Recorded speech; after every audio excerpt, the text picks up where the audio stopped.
여러분 안녕하십니까, 박종훈입니다. 프리마켓 뉴욕 시작하도록 하겠습니다. 지금 지난주 앞서 말씀드린 것처럼 고용 지표에 대해서 시장이 일부 약간 우려하고 있는 모습, 그 우려가 오히려 금리 인하를 앞당긴다라고, 오히려 또는 금리 인하 3회 인하까지도 시장은 예상을 하고 있다라고 보고 있습니다. 자, 그리고 이번 주는 물가 지표를 좀 앞두고 있는 상황인데요. 물론 물가가 여기서 튀어오른다면 또 금리 인하의 어떤 방향성, 우리가 또 어떻게 봐야 될지 정말 복잡해지는 시장이 아닐까 생각이 듭니다. 하지만 이럴 때일수록 이분과 함께 같이 또 이야기를 해봐야 될 것 같습니다. 자, 레그논 투자자분의 이춘광 대표님 모시고 지금의 이 사항들에 대해서 아주 자세하게 좀 이야기를 나눠보도록 하겠습니다. 안녕하세요, 대표님. 안녕하세요. 예, 정말 타이밍이 아주 적절하게 나오셨습니다. 예, 너무나도 뭐 든든한 그런 상황인데요. 일단은 이번 주 또 뭐 지난주 간단하게 한번 뭐 평가를 좀 해주시고, 자, 이번 주 지금 시장에서 어떤 뭐 센티먼트나 뭐 이런 것들을 어떻게 좀 보고 계신지 뭐 간단하게 좀 평가 좀 부탁드리겠습니다. 일단 총량 개념으로 볼 때 방금 우리 사담 나눴지만 예. 시장의 상승세가 굉장히 세긴 센 것 같습니다. 아, 그러니까요. 그리고 사실 지난주에 저희 찾아뵀을 때 그 일자리 수 별로 그렇게 많이 줄어들지 않을 거다. 보기 좋게 빗나간 전망을 했었죠. 맞아요. 그런데 사실은 이게 배드 이즈 배드라고 시장이 받아들였다고 하면 당일날 발표됐던 그 당일날은 한 1, 2% 가까운 지수 기준으로 빠졌었어야 돼요. 예전의 케이스로 보면 예. 당일날 나스닥이 마이너스 0.02, 0.02. 예, S&P 500이 0.3인가 0.4. 그걸 뭐 조정이라고 하기도 좀 그 전혀 정도는 아니잖아요, 사실. 굉장히 선방한 거라고 보고 예, 있고요. 그리고 어제도 그렇고 이제 오늘 뭐 전장도 마찬가지고 지금 어제 플러스 오늘도 지금 0.2% 정도 선물 시장 시작하고 있으니까 이 정도면 굉장히 센 겁니다. 예. 자, 그러면 예. 노동 시장을 우리가 이따가 뭐 자세히 다룰 수 있을지 모르겠지만 예. 노동 시장 뭐 일자리 수가 뭐 굉장히 뭐 7만 7천 개에서 2만 2천 개로 확 줄었다는 거잖아요. 맞아요. 신규 일자리가 준 거잖아요. 예. 문제는 신규 일자리가 이제 마이너스로 갔을 때가 문제일 거고 그게 어느 정도 버퍼가 분명히 있을 거란 말이에요. 졸트 보고서 같은 경우 보면 실업자 1인당 그 일자리 수가 작년에 굉장히 화량이었을 때 1대 1.4까지 갔었습니다. 그러니까 내가 구직을 하고 있으면 남아도는 일자리가 1.4개가 있었다는 얘기예요. 그게 굉장히 화량이었었다는 거고 지금 0.99로 떨어졌거든요. 전달에 1.05에서 0.99로 사실 떨어졌습니다. 좌측 우측 그래프일 텐데. 우측이요. 네. 근데 거기에 빨강선이 이제 그 실업자 1인당 일자리 수인데 일자리 수. 2000년부터 지난 7월 현재까지 25년 동안의 평균을 딱 계산해 보면 아니, 뭐 적절한 수준으로 내려온 거 아닙니까? 평균으로? 아직도 여유가 있다는 거죠.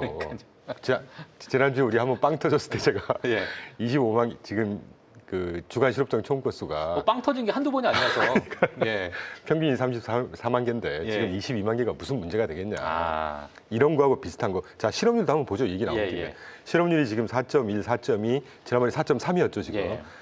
그 경제학적으로 볼 때 어떤 나라든지 완전 고용 수준이 몇 프로냐는 뭐 경우에 따라 틀립니다. 미국의 경우에 4.5에서 5% 정도가 완전 고용 수준이라고 해요. 4.5에서 5%. 요 사이가 지금 4.2, 4.3입니다. 이게 무슨 문제가 되냐는 거고 같은 기간 20년, 25년 동안 평균이 실업률이 5.7%예요. 어떤 문제가 되겠냐는 거죠. 이런 것들을 제가 억지로 해석을 하는 게 아니라 미국 시장에서도 이런 식의 시각을 보는 것 같고 여기에 플러스 이걸 모두 다 덮어버릴 수 있는 이슈. 아까 언급해 주신 대로 금리 인하 남았지 않습니까? 그러니까요. 이렇게 되면 저는 사실 지난번에도 그랬지만 이 물가 때문에 이 금리 인하 또는 금리 동결할 가능성이 조금씩 높아지지 않겠냐 싶다. 왜냐하면 이제 관세에 따른 물가가 본격적으로 시현할 거라고 예상을 했었으니까. 근데 요번에 지금 오늘 현재까지 발표된 어떤 뭐 트루플레이션이라든가 실시간 물가 지표 이런 것들 보면 또 그렇게 많이 뜰 것 같지도 않아요. 참 그게 참 희한한 건데 뭐 경제 어떤 이따가도 그러니까 얘기 나온 김에 비농업 생산성 지난주에 발표됐는데 우리가 강조 안 하고 넘어갔거든요. 지난 2, 4분기가 3.3% 성장했습니다. 무려 이전 1, 4분기가 마이너스 1.8, 지난 4분기, 3, 4분기가 제일 높았어요. 2.9였는데 그게 4, 4분기 1.7로 갔다가 베이스 이펙트 때문에 지난 1, 4분기, 올해 1, 4분기 마이너스 1.8였다가 3.3으로 떴어요. 그러면 아주 직관적으로 해석을 해보자고요. 기업들이 AI를 도입하건 뭐 기술 개발을 하건 뭔가를 하여튼 스트림다운해서 비용 구조를 스트림다운했다는 얘기죠. 이게 이제 생산성이 높아졌다는 거 아닙니까? 그러면 일자리가 조금씩 줄어드는 건 어찌 보면 당연할 수도 있다라는 조금 억지스러운 해석도 할 수 있지 않겠냐. 일부 그러니까 오히려 기업들이 구조조정을 하고 있고 기업들이 그러니까 너무나도 경기가 좋지 않아서 구조조정을 하는 게 아니라 좀 효율성을 찾아가는 과정 속에서 일부 구조조정하는 그렇죠. 거기 때문에 그리고 제가 지금 대표님께서 말씀하신 거랑 제가 문득 또 떠오르는 게 뭐냐면 지금 3분기에 대해서 S&P 500 기업의 EPS 성장률을 좀 수정치가 나왔는데 이게 기존에 7.2에서 7.5로 높였어요. 그러니까요. 그렇다는 얘기는 아직 기업들은 오히려 성장을 하고 있다. 오히려 당연하죠. 더 지금 긍정적인 어떤 방향을 좀 보고 있다. 그러니까 지금 고용 지표라는 것 자체가 우리가 뭐 경기 둔화나 침체성의 어떤 고용 지표가 아니라 오히려 지금 효율성을 좀 찾아가고 있다. 이렇게 우리가 그렇게도 좀 해석을 해볼 수 있지 않을까 하는 생각이 드는 것이죠. 그리고 중요하니까 한 번만 더 언급을 하죠. 네네. 노동 관련된 지표가 4가지가 있습니다. 고용 보고서가 이제 벤치마킹 격으로 워낙 중요하게 취급이 되죠. 네네. 인식이 되고 예. 그다음에 ADP 민간 고용 보고서, 졸트 보고서, 구인 이직 보고서, 주간마다 업데이트되는 주간 실업수당 청구 건수. 저는 이 4가지 뭐 챌린저 그레이도 있긴 한데 그 중요한 거 아니니까 이 5가지 중에 뭐가 제일 중요한 지표냐라고 볼 때 저는 주간 실업수당 청구 건수를 꼽고요. 두 번째는 ADP 민간 고용 보고서를 봐요. 왜냐하면 유일하게 이 5가지 중에 요 2가지가 하드 데이터로 산출을 하는 숫자입니다. 페이롤에 그대로 등재된 거를 그대로 토대로 발표하기 때문에 이분 이 고용 보고서라는 것도 전국의 6만 개 가구를 설문조사하고요. 63만 개 정부 기구 포함해서 기업들에 대해서 설문조사를 해서 산출하는 수치예요. 그러니까 제가 늘 약간 저는 회의적이에요. 소프트 데이터라는 거에 대해서는. 그러니까 이 노동 고용 보고서도 좀 비슷한 범주의 소프트 데이터니까 늘 보면 이렇게 막 조정하는 게 굉장히 크지 않습니까? 그러니까요. 그 수정치가 워낙 이게 괴리율이 너무 크니까 이렇게 되면 이거 우리가 믿을 수 있을 것인가? 신뢰할 수가 없는 문제가 생겨버리는 것이죠. 뭐 그런 것들도 분명히 있고. 그리고 분명히 9월 발표되는 고용 신규 일자리는 아마 지난번 거보다는 늘어날 거예요. 지방에 언급되었던 여름철에 그 선생님들 저기 방학 때는 실업자로 전환이 됐다가 다시 또 계약하고 그러니까요. 공장들 개보수하고 녹슨과 닦고 할 때 고용 노동자들한테 집에서 쉬었다 오세요. 실업자로 됐다가 다시 온단 말이죠. 그래서 9월 달 거는 적어도 지난번 22,000 것보다는 분명히 증가할 거다. 그러니까 지금 저희 뭐 프리마켓 뉴욕에서도 지금 나오시는 많은 이제 전문가분들께서도 뭐 고용 시장에 대해서는 일부 우리가 좀 우려할 만한 부분이 있다. 수정치가 그래서 완전히 반전의 어떤 마이너스를 또 이제 보여주는 지난 6월인가요? 뭐 그때 어떤 수치를 좀 보게 되면 14,000건에서 마이너스 13,000건으로 또 조절이 됐죠. 완전히 반전이 됐다 보니까 이걸 우리가 뭐 단순하게 그냥 뭐 일부 뭐 하나의 수정치로 보기보다도 이게 만약에 지속 가능한 것인가 또는 앞으로 나오는 이 수정치가 어떻게 방향성을 가질 것인가에 대해서 이 고용 시장에 대한 관심이 완전히 달라질 수도 있다. 지켜봐야죠. 사실. 뭐 이렇게 또 말씀을 좀 해주셨기 때문에 많은 투자자분들께서 다양한 의견을 좀 들으시는 것도 좀 좋을 것 같습니다. 하지만 지금은 이제 물가 지표를 우리가 좀 봐야 되잖아요. 좀 물가는 어떻게 지금 나오고 있나요? 결론부터 말씀드리면 우리가 이제 뭐 나오지 않은 물가를 예상할 수는 없죠. 그렇죠. 아이빌도 다 틀리고 맞아요. 그중에 이제 골드만삭스가 참고로 가장 근사치를 발표를 하곤 합니다. 그런데 제가 적어도 2년 전부터 뭐 한 번만 더 홍보드리죠. 저 대한민국에서 이 트루플레이션 제가 제일 먼저 쓰기 시작했거든요. 매일 보여주세요. 실시간 물가 지표인데 이게 데일리로 전 세계 1,250만 개의 로 데이터를 가지고 블록체인 기술 기반으로 해서 그러니까 탈중앙 시스템이죠. 그러니까 살아있는 데이터를 갖고 계산하는 겁니다. 근데 다만 산식은 틀려요. 그러니까 절대 수치가 좀 틀립니다. 지금 1년 CPI라고 보시면 되는데 1.99라는 게 지금 우리 BLS에서 발표한 센서스 이런 데 발표한 거 보면 뭐 2몇 프로, 3% 이런 데 이제 절대적인 수치는 좀 틀릴 수 있다는 거고 산출이 틀리니까. 근데 중요한 건 이 추세를 한번 보자는 거죠. 추세가 저기 7월하고 8월 정도에 두 번의 큰 골짜기가 한 번 있잖아요. 그러네요. 쑥 빠졌다가 다시 튀어오르고 과연 올 초에 쫙 올랐다 2.4까지인가 올랐다가 다시 급하게 빠져서 지금 1.9대로 떨어져 있어요. 그러니까 중요한 건 저게 2.34에서 천정을 뚫고 튀어 올라야 물가가 실제로 이제 올라간다는 추세가 우리가 유출할 수가 있는 거잖아요. 그런데 지금 올라갔다가 떨어졌다가 올라갔다가 또 빠지고 있는. 그러니까 적어도 추세적으로 지금 굉장히 큰 물가 상승 폭이 나오지는 않지 않을까. 뭐 먼슬리로 0.3, 0.2 지금 월가에서도 그렇게 예상을 하거든요. 그래서 뭐 CPI 헤드라인 그다음에 코어 CPI 뭐 2.678, 뭐 3% 이렇게 예상하는데 그 정도만 나와도 제가 볼 때 큰 시장에서 요동은 없을 거라고 생각하고 있습니다. 그러면 이제 대표님께서 사실 지금 이 물가가 어찌 보면 뭐 저희가 뭐 매주 뭐 이야기하는 이야기일 수 있습니다. 아마 뭐 지겹게 또 많이 들으셨을 수도 있는데 왜 이렇게 안 튀냐? 왜 어떻게 이렇게 안 튈 수가 있지? 이게 좀 의아하게 네. 생각하시는 분도 많이 있을 것 같아요. 지난번에 정말. 한번 우리가 언급드렸었지만 예. 제가 이제 계속 안 그래도 계속 보고 있고 분석하고 예. 보고서 보고 내린 결론이 그때 한번 정리해드렸는데 일단 아까 언급드렸던 노동 생산성이 상승을 하고 있잖아요. 아, 생산성이 아니 그러면 이거 우리 둘이 생산하다가 예. 앞으로 혼자만 생산해도 된다는 얘기고요. 둘이 생산할 거면 이거 4개 생산한다는 얘기입니다. 심플하게 생각하면. 예. 그러니까 당연히 물가에는 하방 압력으로 작용하는 것이죠. 그리고 미국 기업들 수입업자들이 지금 현재 65%에서 67% 정도의 관세가 배기 부과됐다면 지금 현재까지 그거를 67% 정도를 소비자한테 전가를 하고 있다고 해요. 그러니까 100%가 다 전가가 안 된다는 얘기는 예. 미루어 짐작할 수 있는 거는 올 초 1, 4분기 때 일본의 대미 자동차 수출 업체들이 1, 4분기만 가격을 30% 다운시켰습니다. 왜냐니까 가격을 다운시켜야 관세 때문에 높아진 가격을 상쇄하면서 마켓 쉐어를 유지할 수 있잖아요. 미국 기업도 마찬가지라는 보고서가 지금 나오기 시작해요. 떠안고 있다는 얘기예요. 그렇죠. 예. 서슬퍼런 황상이 보고 있다 이 얘기죠 지금. 예. 그런 효과도 분명히 있을 것이고 그리고 또 하나는 그 OBBBA 매번 제가 언급을 하는데 이거 저는 메가톤급 법안이라고 봐요. 예. 밤새한 OBBBA에서 그 설비 투자했을 때 그런 그 전자제품 뭐 이런 기업들한테 예. 보통 우리가 그 설비 투자하면 감가상각을 감가상각. 쭉 해가지고 매년 한 10몇 년에 걸쳐 찌끔찌끔 해준단 말이에요. 황상 화끈하죠. 100% 한 방에 다 비용 처리해주겠다고 그랬습니다. 그때도 언급됐 AT&T CEO가 분명히 4주 전에 나와가지고 2, 4분기 실적 발표하면서 어나운스하면서 가이던스 발표하면서 이 OBBBA의 설비 비용 100% 인정 덕분에 예. 25년에서 27년 3년 동안 5, 6, 7, 3년 동안 적게는 28억 달러에서 많게는 80억 달러 정도의 비용 절감 효과가 기대된다라고 분명히 발표했고 그 이후에 적지 않은 회사들이 비슷한 내용으로 계속 발표하고 있어요. 그러면 마진이 회복되는 거잖아요. 그렇죠. 그러면 여기에서 흡수할 수 있는 여지가 생긴다는 것이죠. 이런 효과들이 믹스가 돼 있는 게 아닌가 하는 생각이 들고 또 하나는 예. 수치화할 수는 없지만 이제 우리가 뭐 경제학 전공했으니까 경제학으로 한번 분석해봐야죠. 예. 어떤 식으로든 소비가 지금 절대 경기 침체 우려할 만한 수준은 아닙니다만 예. 조금씩 슬로우 다운하고 있습니다. 고용도 슬로우 다운하고 있는 건 맞아요. 예. 그러면 수요발 우리가 보통 디맨드 풀 인플레이션이라고 해요. 경제학적으로. 수요가 건강한 수요가 막 폭증하면서 가격을 끌어올리는 인플레이션이 하방 압력으로 작용을 하겠죠. 수요가 점점 슬로우 다운하고 있으니까. 예. 수치화할 수 그렇죠. 이런 것들이 믹스가 돼서 물가가 생각보다 많이 안 뜨는 게 아닌가 하는 게 현재까지의 저의 결론입니다. 예, 그러니까 일부 뭐 수요가 그대로 있고 공급량이 그대로 있고 물가만 뭐 가격만 상승이 되면은 어떤 인플레이션에 영향을 줄 수 있겠지만 수요 자체가 이미 어느 정도 변화가 있고 자, 이런 부분을 일부 좀 균형 잡힌 어떤 인플레이션을 좀 유지시킬 수 있는 그러한 요인으로 지금 작용하고 있다. 그래서 제가 누구라고 방송 중에 언급을 할 수는 없지만 언급해 주세요. 한경 특파원 분이 계시잖아요. 하여튼 농담입니다. 그분이 지난주에 방송에서 월가에서 지금 예. 여러 가지 목소리를 소개하시면서 오히려 이거 골디락스 경제 상황이다라는 목소리가 적지 않게 있다고 하는 표현을 제가 들었어요.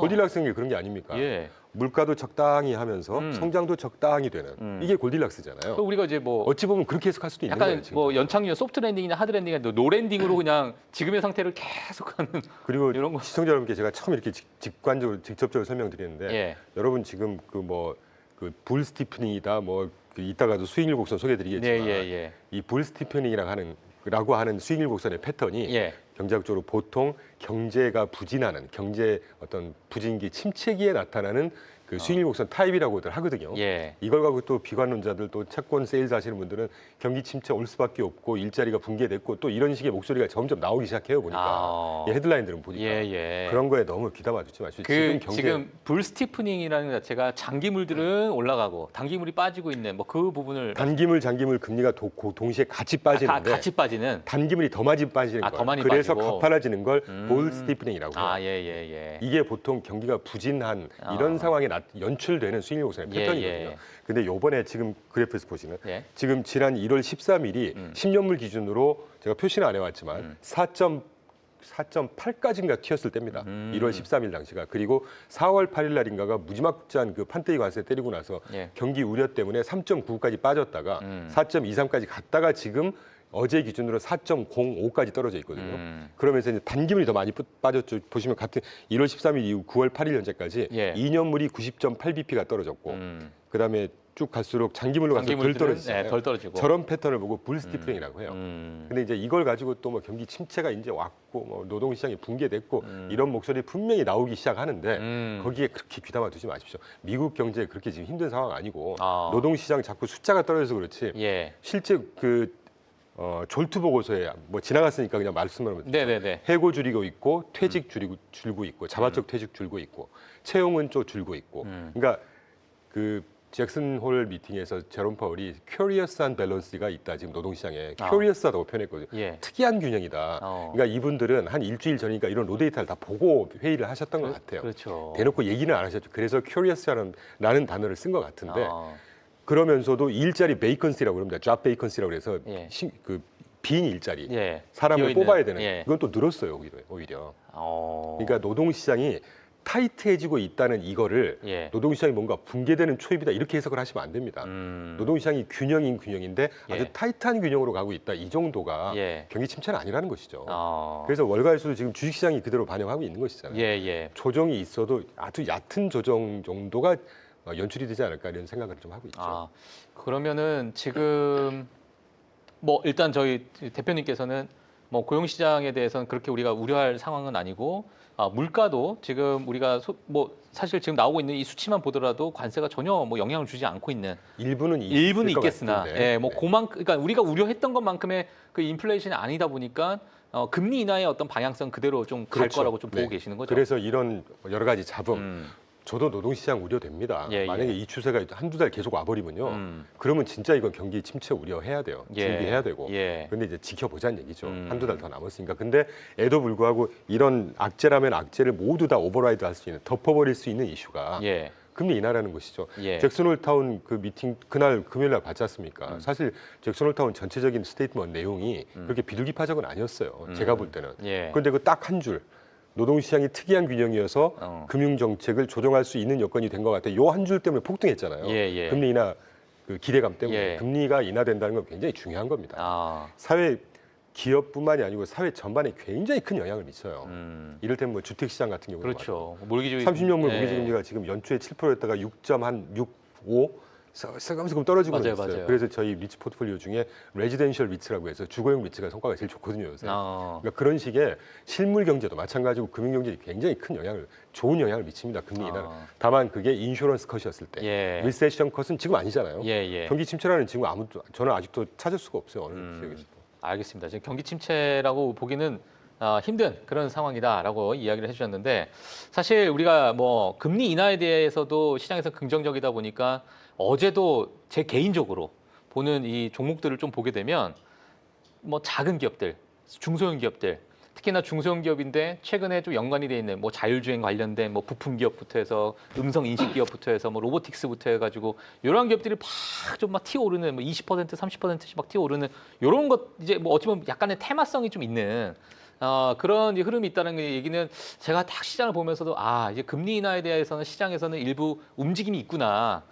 이렇게 좀 보고 있는데 금리 인하라는 것만으로도 시장에서는 조금은 이제 튀어오르고 있지만은 결국에는 이 유동성이라는 부분이 너무나도 중요할 것 같아요. 그러니까 결국은 유동성 게임이죠. 그러니까요. 그러니까 뭐 정말 우리가 소위 얘기하면 수급이 이 시장으로 어떻게 정말 물밀듯이 들어오는가 이거를 이제 시장에서 좀 보고 싶어 하는데 지금의 이제 유동성이 들어올 만한 여러 가지 어떤 루트들 지금 어느 부분을 좀 가장 중요하게 생각하십니까? 사실은 결국 채권이라는 게 이제 영향을 미치는 우리가 경기도 얘기하고 물가 얘기하지만 채권에 투자하는 금액이 많이 들어가니까 금리가 떨어지는 거잖아요. 맞아요. 이렇게 해석할 수 있는 겁니다. 그렇죠. 그리고 사실 아쉽지만 지금 현재 유동성 미국이든 어떤 국가든 유동성이 들어오는 채널이라는 게 수십 개가 있을 거 아니겠어요. 채권 쪽도 있고 주식도 있고 뭐 우리가 얘기하는 금융, 월스트리트뿐만이 아니라 이제 메인스트리트 쪽으로도 들어오고 자본재 수주 이런 것도 막 들어온단 말이에요. 제가 한 3회차 전에 보여드렸는데 비국방 그 민간 자본재 수주가 연초에 계속 들쭉날쭉하더니 쭉 다시 올라가고 있습니다. 그 말은 미국으로 지금 리쇼링 하고 있고 삼성 가서 현대 가서 미국 공장 짓고 이런 것들이 다 자본재 수주예요. 이런 것도 유동성입니다. 왜냐하면 공장 지으려면 돈 필요하고 하는 거니까.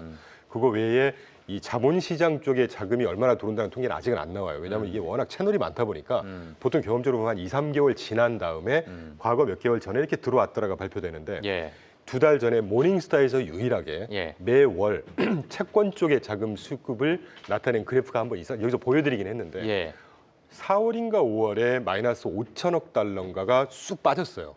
미국에서 시장이. 그러니까 4월이었을 거예요. 왜냐하면 4월이 시장이 안 좋았으니까. 그런데 그 다음 달 5월 달에 플러스 6천억 달러만큼 채권 쪽으로 자금이 갑자기 플러스로 돌아섭니다.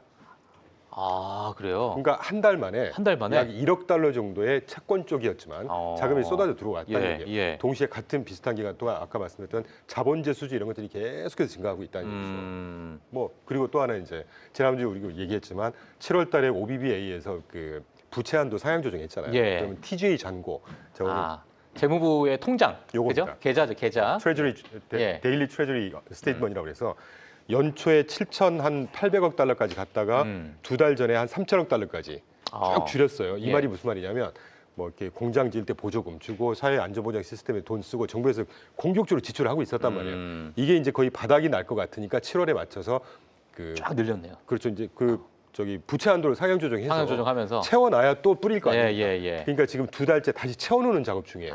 제일 오른쪽 위가 보면 9월 5일 현재 6,690억 달러까지 증가하고 있습니다. 약 한 2배 정도 올렸네요. 시중의 유동성이 조금 빨려 들어가고 있다는 얘기입니다. 그러니까 지금 이런 조정이 다 거기에 설명이 되는 것 같아요. 근데 시장 유동성이 빨려 들어갔는데 지금 아까 제가 QQQ 나스닥 봤을 때 아직 사상 최고치를 그러니까 상승세가 굉장히 세다는 거죠.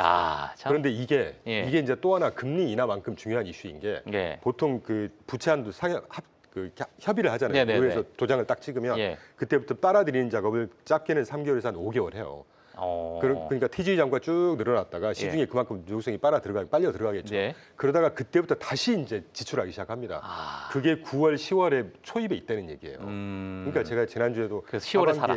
굵직한 그 호재가 남아 있다는 것 중에 하나가 이런 것들이라는 거죠. 그러니까 우리가 뭐 10월에 사라, 5월에 팔아라 이걸 뭐 그냥 외울 게 아니라 9월, 10월이 이러한 어떤 이벤트들이 늘 있기 때문에 이제 시장에서는 정말 10월에 어떤 유동성 장세가 확 이제 뭐 들어가는 그런 이제 뭐 그런 가능성이 좀 있으니까 이제 많은 시장 투자자들이 뭐 10월 달에 뭐 긍정적으로 보고 있는 거고 9월 달에 오히려 바닥에서 잡아서 가는 저는 강하게 계속 그렇게 말씀을 드립니다. 그리고 알겠습니다. 이게 앞뒤 시나리오가 쫙 맞춰지는 게 제가 소설을 쓰기 싫은데 10월이든 11월이든 분명히 이거 할 수밖에 없는 게요. 내년에 뭐가 남아 있습니까, 미국에? 중간선거. 그 말이 중간선거의 총선거입니다, 이거. 다시 한번 얘기 드리죠. 상원의 3분의 1이 선거에 돌입하고요. 하원의 전부가 선거에 돌입합니다. 50개 주의 주무장관 3분의 2가 선거에 돌입을 해요. 내년 10월, 11월 3일 날 트럼프 왔다 갔다 하다가 민심 잃어가지고 공화당이 져버리면 식물 대통령 돼버리는 거예요. 어떤 대통령이 그렇게 놔두겠습니까? 그러니까 주식시장을 이대로 놔두지 않는 그런 어떤 알겠습니다. 아니 근데 저는 뭐 중간선거 뭐 말씀 많이들 이제 하시잖아요, 저희. 근데 연준의 그런 뭐 독립성, 뭐 예를 들면 연준을 좌지우지하고 흔들고 물론 금리 인하에 대한 어떤 방향성이나 트럼프가 친시장적인 그런 어떤 모습을 보여주기 위한 여러 가지 노력일 수도 있겠지만 그 방법에 대한 약간의 뭐랄까요, 뭐 질타도 좀 받기도 하고 뭐 그런 상황이 시장을 좀 불확실성으로 좀 몰고 가는 게 아니냐. 하지만 뭐 지금 시장은 전혀 그런 모습을 또 보이고 있지 않기 때문에 대목은 얘기지만 시간이 조금 오래될지 모르겠는데 괜찮습니다. 계속 말씀하셔도 돼요. 연준의 독립성이 뭐가 중요합니까? 연준이 의사결정해서 경제에 살찌워주는 서포트해주는 게 중요한 것이지. 결정적으로 지난주에 이제까지 굉장히 젠틀하게 평가하고 있었던 스캇 베센트가 연준에 대해서 비판적인 어조로 굉장히 바뀌었습니다. 기관의 이익을 위해서 국가 경제를 볼모로 삼고 있다 지금. 저는 그게 굉장히 매섭고 정확한 표현이라고 봐요. 저도 제롬 파월 굉장히 인정하려고 하고 받아들이려고 이해하려고 합니다. 이 노동시장만 보면요, 5월 달에 이미 실기한 거예요. 이해하려고 하시는데 이해를 안 하시는 것 같기도 하고. 이제 와서는 그런 거죠. 노동시장도 지금 이렇게 박살이 나고 있는데 뭐 한다고 뭐 그레이터 컨피던스 뭐 지켜볼 거야. 데이터 디펜던트 저도 굉장히 존경해요. 그런 스탠스는. 그런데 경제가 어떤 식으로든 지금 우려할 수준은 아니지만 노동시장이 5월부터 지금 붕괴된 거잖아요. 어떻게 보면. 그럼 왜 그런 걸 보고 있냐는 거죠. 이충강 대표님은 제 스타일이에요. 너무 속 시원하게 그렇게 말씀을 해주셔서. 그래서 연준의 독립성이 이따위의 이슈는 귀담아 듣지 마십시오. 알겠습니다. 이따위 이슈는 다음 이슈로 그냥 넘어가 버리도록 하겠습니다. 지금 이제 기업 이슈로 뭐 하나만 좀 짚고 넘어가도록 하겠습니다. 최근에 뭐 브로드컴이 또 브로드컴 실적 발표가 나오면서 9% 상승했고 어제도 뭐 3% 넘는 또 상승을 보여줬고 브로드컴, 엔비디아 같이 올라오다가 최근에 한 몇 주 동안은 약간 방향이 살짝 이렇게 이제 벌어졌어요. 요거 우리 어떻게 봐야 됩니까? 굉장히 바람직한 방향이라고 저는 봐요. 그래요? 엔비디아가 그렇다고 해서 막 고꾸라지 그러지 않을 겁니다. 우리가 AI, 저는 뭐 종목의 전문가라든가 업종 전문가는 아니지만 AI 테마를 우리가 한번 크게 보잔 말이죠. AI라는 게 챕터별로 2023년 초가 챗GPT가 딱 처음 등장했습니다. 그때부터 인프라, 그러니까 데이터 센터 짓고 지금 맨하탄만한 데이터 센터를 짓겠다고 발표했잖아요. 메타에서. 아직 로렌스 앨리슨인가요? 레리 앨리슨, 오라클 회장 그분이 IT의 산 증인이세요. 완전 구루입니다. 그분이 연초에 그랬어요. 지금 AI의 인프라 투자도 아직 안 끝났다. AI 인프라 투자를 한 5년 보는데 지금 한 2년 반 지났다고 그랬습니다. 그것도 아직 안 끝났어요. 근데 이제 시장은 항상 빨리 오는 거니까. AI 인프라가 마무리가 되면 그 다음은 이제 어떤 국면이 펼쳐질까요? 이 국면에서 범용 반도체로 지금 석권했던 게 엔비디아입니다. 그렇죠. GPU를 필두로 해서. 범용 반도체라는 얘기죠. 일단 구축을 해야 되니까 AI 시스템을. 그러면 AI가 범용화되고 보편화될수록 뭐가 필요할까요? 군데군데 거기에 세분화적인 부분을 이제 들어가야 되니까. 그러면 거기에 스페셜라이즈드 된 그 맞춤형 반도체가 필요하죠. 갈 수밖에 없겠죠. 거기 길목을 딱 지키고 있는 게 브로드컴이에요. 그래서 제가 다른 방송에서 아주 일천하긴 하지만 넥스트 엔비디아가 될지도 모르겠다. 브로드컴이 이런 얘기를 한 적이 있고 뭐 죄송한 말씀이지만 저도 연초에 좀 샀는데 수익률이 상당히 나쁘지 않습니다. 그래서 이런 그 어떤 엔비디아의 독주 체제는 어느 정도 훼손이 되겠죠. 훼손된다고 해서 주가가 빠지지 않을 겁니다. 왜냐하면 AI라는 게 범용과 스페셜라이즈드가 같이 가는 거잖아요. 그렇죠. 대신 상대 강도가 제가 연말부터 연초까지 계속 그 자산 배분하자고 말씀드리면서 왜 기억나세요? 그 배트맨 왜 ROE 영화비율 갖고 그 그래프를 통해서 제가 드리고 싶었던 말씀이 지난해까지 M7 특히 반도체 AI의 이 엔비디아의 독주가 이 주가 상승률로 우리가 표현하자면 지난 2년 동안 거의 몇백억 한 8배 올랐잖아요. 그 정도의 상승세는 좀 이제 빠질 거다. 마진의 개념으로 어떻게 상승세가 이렇게만 올라가겠습니까? 꺾이는 것이죠. 그러니까 일부 뭐 수급이 조금 옮겨갔다. 뭐 이렇게도 표현할 수 있을 그러면 이제 것 다른 넥스트, 다른 플레이어가 또 이제 좀 하이라이트 받고 뭐 이런 식으로 그래서 시장이 성장하는 거잖아요. 그게 굉장히 그 합리적으로 잘 바통을 이어가면서 다음 또 리더십을 형성 이런 게 굉장히 잘 돌아가는 시스템이 미국 시장이에요. 그런 알겠습니다. 큰 흐름의 하나라고 보고 있습니다. 예, 알겠습니다. 자, 일단 뭐 지금 브로드컴이 뭐 시장의 가장 주인공인 건 맞는 것 같습니다. 이충관 대표님이 올해 초에 사셔서 그런 건지 모르겠지만 일단 주인공이 맞는 것 같은데 지금 엔비디아, 브로드컴 뭐 물론 뭐 브로드컴이 올라간다고 엔비디아가 또 빠지고 그런 건 아니니까 지금 AI의 어떤 트렌드는 지속적이지만 일부 주인공 또는 수급의 이동이 좀 일부 있을 수 있다라는 의견을 좀 주셨습니다. 일단 이충강 대표님께서는 뭐 고용지표, 물가지표 전혀 걱정할 거 없이 자 금리 인하 시기 우리가 즐기면 된다라고 저는 그렇게 이해를 했는데 저희 시청자분들께서 어떻게 이해하셨는지 각자 받아들이는 메시지로 또 이해를 하시면 될 것 같습니다. 자, 저희는 뭐 늘 너무너무 든든하고요. 자, 오늘도 제가 세뇌 당하면서 다음 주에 또 이충원 대표님 모시면서 또 뜨거운 이야기 한번 해보도록 하겠습니다. 오늘은 여기서 보내드리도록 하겠습니다. 감사합니다. 네, 감사합니다. 네, 매일 2개씩 종목에 숨겨진 재미있는 썰을 풀어보는 시간입니다. 투셀플레이스 오늘도 역시나 시작해보도록 할게요. 여러분은 혹시 돈이 많다는 전제하에 몇 살까지 일을 하고 싶으실까요? 저는 진짜 솔직하게 말을 하면 돈이 이만큼 많다면 프리마켓 뉴욕이고 나발이고 내일 당장 때려치고 맛있는 거 먹고 잠도 푹 자고 여행도 다니고 쇼핑도 다니고 이러고 싶긴 하거든요. 근데 제 생각에는 제가 뭐 요따위 마인드를 가지고 있으니까 억만장자가 되지는 못하는 것 같긴 해요. 오마이 현인으로 다들 잘 알고 계시죠? 이 워런 버핏이 지난 5월 버크셔 해서웨이 연례 주주총회에서 이 4시간이 넘는 열변을 토한 끝에 충격적인 발언으로 연설을 마무리했는데요. 이 바로 95세가 되는 올해 말 CEO 자리에서 물러나겠다라는 깜짝 은퇴 선언이었다고 합니다. 이날 포브스 재팬의 보도에 따르면 그렇다고 버핏의 퇴장이 뭐 한 시대의 마감이라든지 뭐 버크셔 해서웨이의 종말이라든지 그런 걸 의미하는 건 아니다라고 하는데요. 이 버핏을 비롯한 미국의 90대 억만장자들은 죽는 그날까지 일을 한다라는 강한 신념으로 경영의 최일선에 서 있다고 합니다. 버핏 외에도 80세에서 100세를 아우르는 CEO들 또 억만장자들은 정말 많습니다. 뭐 최고령 억만장자라고 한다면 보험사 머큐리 제너럴의 회장 조지 조셉이 있는데요. 이 무려 103세라고 하고요. 아직도 현역이라고 합니다. 뭐 잠시 후에 폭스코퍼레이션 이야기 할 때도 나오겠지만 뭐 역시나 미디어의 황제라고 부르는 루퍼트 머독도 94세라고 하죠. 이 헝가리 출신 투자가인 조지 소로스도 여전히 미국 민주당의 거물 후원자로 활동을 좀 하고 있고요.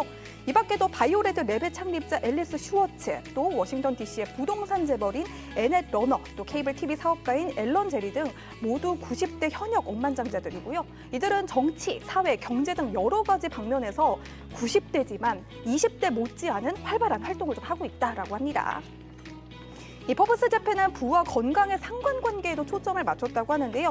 그러니까 그냥 최고 수준의 의료 혜택을 누리는 걸 넘어서 이 평생 현역이다라는 이런 강력한 원칙을 좀 가지고 있다고 합니다. 그러니까 보통 사람들처럼 푹 자고 잘 먹고 여행 다니고 쇼핑하고 이런 게 여가 활동이 아니라 이들에게는 업무에 집중하고 무언가 문제가 생기면 그거를 좀 해결하는 이런 과정이 그들의 뇌를 자극하고 또 그들의 판단력이 젊은 시절부터 좀 늙어서까지 쭉 유지될 수 있는 그런 좀 동력이 되어준다라고 합니다. 확실히 저희랑은 좀 다르긴 하죠. 개인적으로 저만 해도 억만장자는 아니어도 되니까 잘 먹고 쇼핑하고 여행 다니고 뭐 이렇게 살고 싶긴 한데 뭐 요 억만장자들의 마인드는 좀 다른 것 같긴 해요. 또 야채와 과일 위주의 식단, 규칙적인 운동 등 자신의 체력적인 건강, 또 정신적인 건강까지 모두 지킬 수 있도록 여러 방면에서 엄격한 기준으로 자신을 통제한다라고 합니다. 다만 이러한 90대 억만장자들의 현역 활동이 미국 경제를 약화시킨다라는 비판도 좀 나오고 있습니다. 그러니까 다시 한번 좀 말씀을 드려보자면 빈익빈 부익부가 좀 심화될 수 있다는 문제도 당연히 좀 지적이 되고 있다라고 말씀을 드려보겠고요. 후계 구도의 불확실성이 기업 차원에서는 안정적임을 좀 저해하는 요인이 되기도 하겠죠. 또 젊은이들이 빠르게 경험을 쌓고 더 높은 자리로 올라가지 못하는 그러니까 Z세대들의 발전을 좀 막고 있다. 이런 부분들도 지적이 되고 있습니다. 여러모로 고령화 시대에 생각해 볼 만한 그런 이슈가 참 많은 주제였던 것 같은데요. 제가 만약에 90대에도 프리마켓 뉴욕의 현역으로 활동하고 있다면 어떨 것 같으세요? 솔직히 좀 아찔하죠? 아, 그렇죠. 그때는 우리 교수님 대표님께서 한 100세 정도 되셨을 텐데 저희 다 이럴 것 같아요. 애플 중가 이럴 것 같긴 한데 건강을 한번 잘 지켜보도록 할게요. 이는 있을 거예요. 이는 있나요? 그때 되면 좀 의료가 발달했으니까 이는 있겠죠. 네, 이번에도 비슷한 이슈 한번 살펴보도록 하겠습니다. 미국 실리콘밸리 인력의 평균 연령이 약 5년 정도 높아졌다라고 하는데요. 반면 Z세대 직원들은 절반 가까이가 줄어들었다라고 합니다. 이 미국 경제전문지 포춘에 따르면 메타와 마이크로소프트 등 IT 대기업들의 21세에서 25세 직원의 비중은 2023년 1월 기준 15%에서 2025년 8월 기준 약 6%까지 줄어들었다라고 합니다. 반대로 전 직원의 평균 나이대는 2023년 1월 34.3세에서 올해 7월에는 39.4세로 무려 5살 정도가 더 많아졌다라고 해요. 어제 말씀드렸던 것처럼 AI의 도입으로 인해서 아무래도 좀 초급 인력들이 불필요해지는 경우가 요즘 들어 많이 좀 생기고 있다라고 좀 이해를 해보시면 좋을 것 같습니다. 아무래도 이제 막 대학을 졸업하고 사회에 이제 막 나왔는데 고도의 그런 숙련된 사람들이 할 수 있는 업무들을 이 초보들이 하진 않겠죠. 아무래도 Z세대들이 사회에 나오고 회사에 처음 들어간다면 아무래도 좀 초보적인 그런 직무를 할 가능성이 굉장히 높기 때문입니다. 결국 30대, 40대, 50대 직원들 그러니까 AI가 가지지 못한 판단 능력 또 업무 경험을 가진 이들의 비중이 훨씬 더 높아지고 이들의 가치가 훨씬 더 주목을 받고 있다. 이렇게 좀 이해를 해보시면 좋을 것 같습니다. 이 매트 슐만 페이브 CEO는 이제 실리콘밸리의 인력은 AI가 대체하지 못하는 경력자 그리고 AI 이렇게 양분이 되고 있다라고 좀 설명을 하기도 했다고 합니다. 다만 이 같은 구조의 장기화는 미국 경제의 혁신을 낮출 수 있다는 우려도 좀 함께 나오고 있는데요. 그러니까 Z세대들이 회사에 들어가서 경력을 또 쌓고 많은 것을 배워야 나중에 고위직을 가든 중간 관리자를 하든 이렇게 조금 더 발전할 수 있는 기회가 있는데 이러한 기회를 아예 막고 있다는 것 자체가 어떻게 본다면 이 사회 전반을 좀 악화시킬 수 있다. 미래 인재에 대한 양성을 좀 막고 있다. 이런 차원에서도 좀 설명이 가능하다라는 거겠죠. 혹은 반대 의견도 좀 나오고 있습니다. 이게 오히려 Z세대들에게 기회가 될 수도 있다라는 측면인데요. 그러니까 아무래도 업무에 대해서 경험을 가지고 있는 30대, 40대, 50대들은 물론 그들의 장점도 나름대로 있겠지만 아무래도 AI, 인공지능, 로봇, 컴퓨터와 같은 것들에 익숙하지 않을 가능성이 굉장히 큽니다. 그런데 반대로 디지털 인프라를 잘 다루는 Z세대들은 오히려 AI를 굉장히 창의적으로 다룰 수 있다는 엄청난 장점도 가지고 있다는 건데요.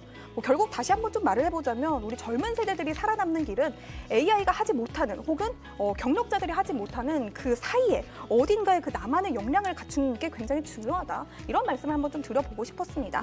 점점 더 사회가 경쟁이 좀 치열해지다 보니까 나만의 색깔을 가지는 게 굉장히 중요하다. 아마 여러분들 다들 이렇게 느끼실 것 같긴 한데요. 제가 앞서도 말씀을 드렸지만 90대가 넘어서도 프리마켓 뉴욕을 하는 것도 끔찍하긴 하지만 그렇다고 아직 젊은데 잘리고 싶진 않잖아요. 그러니까 저는 적당하게 한 60대 정도까지만 해보도록 하겠습니다. 오늘의 투설플레이스 여기서 마무리해보도록 할게요. 알겠습니다. 뭐 제가 오늘 멘트를 좀 보니까 투썰플레이스가 이번 주에 아마 끝나지 않을까라는 왜요? 생각이. 왜요? 잠깐 제가 들었어요. 잠깐 0.1초 정도. 거짓말하지 마세요. 예. 제가 아까 그 라이브 채팅할 때 말한 거 들으신 거 아니에요? 아니야. 새로운 친구 온다고 하신 거 예. 들으신 거잖아요. 뭐 90살, 60살 보니까 아마 지금 많은 분들께서 노여하시면서 네, 좀 네. 화가 지금 많이 뭐 나셨거든요. 화가 왜 나셨죠? 저 한 예, 100살, 자, 100살까지 해야 되는데 그만둔다 시즌 이런 1은 건가요? 아마 이번 주에 끝나지 않을까라는 생각이 잠깐 들었습니다. 네. 자, 오늘 이제 2부 시작할 텐데요. 저희 그레너리 투자자분의 이완수 대표님 모시고 아주 깊게 저희 프리마켓을 한번 보도록 하겠습니다. 이완수 대표님 모시도록 하겠습니다. 안녕하세요. 네, 안녕하십니까. 예. 네, 안녕하세요. 네. 예, 자 오늘 이번 주 물가지표. 대표님 왜 벌써 한숨을 왜요? 왜요? 지난주에 룰루레몬 추천했다가 맞아요. 룰루레몬 완전 저 박살. 요즘 그 모자 쓰고 다녔어요. 여의도에서 쪽팔려 갖고 이게 뭔가 어떻게 된 거예요? 아니 실적은 사실 전망치만큼 딱 나왔는데 약간 네. 모자랐어요. 그러니까요. 근데 사실 그 매출 부분이 작년 대비해서는 한 50% 죄송합니다. 6% 정도 증가를 했어요. 그래서 예. 예상치만큼 딱 나왔는데 네. 하필이면 CEO 요분이 예. 참 이게 눈치가 없어요. 이렇게 좀 가이던스 이게 발표하고 할 때는 뭐 좋든 나쁘든 우리 잘할 거라고 얘기를 해야 좋은 되는데 얘기를 좀 하는 게 좋은 얘기 해야 일반적이죠. 되잖아요. 맞아요. 네. 이 사람 앞뒤가 꽉 막힌 것 같아요. 네. 그러니까 지금 사실 그래서. 최근에 작년 한 12월 때부터 보게 되면 네. 그러니까 모든 이제 실적 발표는 전부 다 비트했어요. 그러니까요. 맞아요. 계속 비트했는데 맞아요. 가이던스를 계속 안 좋게 얘기하다 보니까 제가 좀 변호를 가이던스가 해드리고 중요한데. 싶어요. 예, 예. 잘 나왔는데도 주가가 네. 뭐 기분 안 좋으면 떨어지는 경우도 많고 뭐 예. 가이던스 한마디만 안 좋으면 떨어지잖아요. 가이던스 보니까 이제 뭐 북미 지역에서 수요가 약화됐다. 맞아. 네. 또 이제 뭐 관세 영향으로 중국 포함한 글로벌 수요도 약화됐다. 네. 그래서 이분이 얘기한 건 사실 그거예요. 계속 우리가 신제품도 출시하고 네. 맞아요. 좋은 그다음에 이야기도 이제 남성하고 있었어요. 아동 쪽 라인업도 강하겠다는 좋은 얘기를 했는데 네. 시장은 이게 뭔 얘기야 지금 뭐 이런 분위기였어요 지금. 맞아요. 그리고 이제 바로 이제 이 하이에나 같은 이 JP 모건하고 번스타인, 골드만삭스가 예. 목표 주가를 갑자기 쭉 내려버리더라고요. 그래서 아. 246달러까지 확 떨궈버렸어요. 예. 그래서 지금 주가는 지금 168달러인데 그래도 지금 보면 아직까지도 여진은 한 40%, 한 30% 정도 여진이 있어요. 예. 제가 지금 보니까 연말까지 지금 나온 것은 올해 한 8% 정도 매출 전망, 올해 이제 2025년도 전망하고 있는데 예. 그 정도는 지금 충분히 지금 나올 것 같아요. 음. 그렇다고 보면은 저는 일단 목표 주가 246달러는 나올 수 있기 때문에 이미 사신 분들 246달러 목표 주가 보고 계시고. 사신 분들 예. 좀만 버티시면 돼요. 조금만 버티시면 모자, 됩니다. 모자 벗으시고 다녀도 돼요. 여전히 그래요? 긍정적으로 보시는 거예요? 아니 11월 달 쇼핑 시즌 딱 들어가면은 네. 뭘 사겠어요? 룰루레몬. 안 사. 룰루레몬 산다니까. 저는 그때 알로 얘기했잖아요. 알로 얘기야. 그러니까 여자 말 들어야 된다니까요. 나이키 사면 안 돼. 나이키 사면 돼요. 자 이제 룰루레몬 살 거예요. 알겠습니다. 다 같이. 네. 그다음에 이제 저희 좀 사야겠다. 네. 네, 그래서 룰루레몬. 저는 그래서 보겠습니다. 아마 이제 11월 달 쇼핑 시즌 들어가면은 예. 충분히 실적 나올 수 있기 때문에 네. 이미 사신 분들은 조금만 좀 마음이 졸이시더라도 예. 버티시면 된다. 웨이팅 하면. 근데 안 사신 분 있어요. 예. 저를 못 믿어갖고 안 사신 분들 예. 이제는 믿으셔라. 이제는 이렇게 확 믿어야 빠졌으니까 된다. 지금 연초 이후에 얘들 주가 빠진 게 한 56% 빠졌어요. 예. 이 정도면 사야죠. 야, 제가 이한수 대표님 오시자마자 네. 본인 이야기 하나도 안 하고 오자마자 한숨 쉬시고 룰루레몬만 본인 계속 말씀. 번호부터 일단. 그러니까 오늘 이거 말씀하시러 그만큼 나오신 거예요, 지금 사실. 며칠 동안 네. 마음의 응어리가 계속 얼마나. 이제 엄청나게 부담을 가지고 지금 일단 인사보다 갈 때는- 한숨 먼저 했어요. 갈 때는 진짜 좋은 종목 하나 추천하고 갈게요. 알겠습니다. 기대돼요. 믿어요. 이따 한번 믿어보세요. 알겠습니다. 여의도에서 모자 벗고 다니시는 모자 그런 벗고 사람. 갈게요. 마스크 벗고 대표님 지금 말씀하시면 안 되고요. 이따 뒤에 마지막에. 가서 채널 고정. 채널 네. 고정. 가기 전에. 알겠습니다. 가기 그래 전에. 요거 안 먹지. 예, 맞아요. 예, 하여튼 알겠습니다. 자, 그래서 룰루레몬에 대한 실적 발표가 나왔는데 일단 실적은 비트했고 뭐 일부 가이던스에 대해서 좀 말씀을 네. 해주셨고요. 저 추가적인 또 이야기들이 뭐 방송 도중에 또 막 새로 생각이 나면 막 말씀하셔도 괜찮으니까요. 거기서 많은 다양한 투자 아이디어를 좀 받으시면 될 것 같습니다. 자, 이번 주는 우리 물가 지표에 대해서 우리가 뭐 집중할 수밖에 없는 상황이고 외신 그렇죠. 기사들도 아마 거기에 따라서 뭐 금리 인하 어떻게 될 것이다. 네. 뭐 그 외에 뭐 기업별로 뭐 여러 가지 좀 이야기들 좀 있으니까 맞아요. 그 외신 기사를 우리가 한 2개 정도 먼저 네. 짚고 제가 또 프리마켓 2부, 프리마켓 뉴욕 2부를 좀 시작하도록 하겠습니다. 어떤 네. 뉴스가 있을까요? 네, 일단 첫 번째는 엔비디아 이야기를 먼저 해볼까 합니다. 네. 엔비디아가 이번에 이제 정치 무대에 나선다라고 합니다. 일단 블랙일 칩을 중국으로 수출하기 위한 총력전이다라는 분석인데요. 이 CNBC에 따르면 젠슨왕 최고 경영자가 다음 주 도널드 트럼프 미국 대통령의 영국 국빈 방문에 동행할 것으로 전해졌습니다. 오픈 AI의 샘 알트먼 그리고 블랙락의 레리 핑크 등 글로벌 기업 리더들과 함께 국빈 만찬에 함께 참석할 예정이라고 하는데요. 이번 동행은 단순한 의전이 아닙니다. CNBC는 엔비디아가 중국 판매 금지로 막힌 블랙웰 칩 수출의 재허용 라이선스를 확보하기 위해서 트럼프와의 관계를 공고히 하기 위함이다라고 분석을 했습니다. 실제로 황 CEO는 이미 H20 칩 판매를 위한 예외 승인을 얻어낸 전력이 있죠. 오늘 한 컨퍼런스에서 엔비디아가 다수의 중국 고객들이 H20 라이선스를 받아냈다라고 밝히기도 했습니다. 중국 시장이라는 최대 수요처에 다시 문을 열 수 있느냐, 그 성패가 향후 실적과 또 주가 흐름을 좌우하게 될 텐데요. 오늘은 또 시티그룹이 이례적으로 엔비디아 목표 주가를 하향하기도 했습니다. 엔비디아 최근 주가가 네. 조정을 받고 있는 모습을 보이고 있죠. 그렇죠. 네. 그렇기 때문에 엔비디아 앞으로는 또 어떤 투자가 필요할지 궁금합니다. 그러니까 앞서서 사실 뭐 이충강 대표님 잠깐 계셨을 때도 네. 엔비디아, 브로드컴, 네. 뭐 지금까지 엔비디아가 집중받았다면 이제는 뭐 맞춤형 반도체인 브로드컴이 또 집중받을 수도 있다. 뭐 주인공이 좀 바뀔 수도 있다. 네, 네. 뭐 이런 의견을 주시긴 했는데 네. 또 이한수 대표님만의 또 생각이 또 있으실 거 아니에요. 네, 뭐 이충광 대표는 뭐 제가 20년직인데 네. 조금 부족해요. 아, 네, 부족해요? 좀 부족해요. 그렇게 가면 안 되지. 아이, 또 괜히 그러신다. 네, 제가 지난주에 딱 그 오늘 너무 말씀을 재밌으신데요? 드렸어요. 제가 이 엔비디아하고 네. 브로드컴은 사실 라인업 자체가 틀려요. 아. 서로 상호 보완적이기 때문에 예, 네. 예. 저는 굳이 뭐 누가 누구를 이렇게 대체해 준다 그렇게 오. 볼 필요는 없어요. 아예 별개로 봐야 된다. 아주 별개.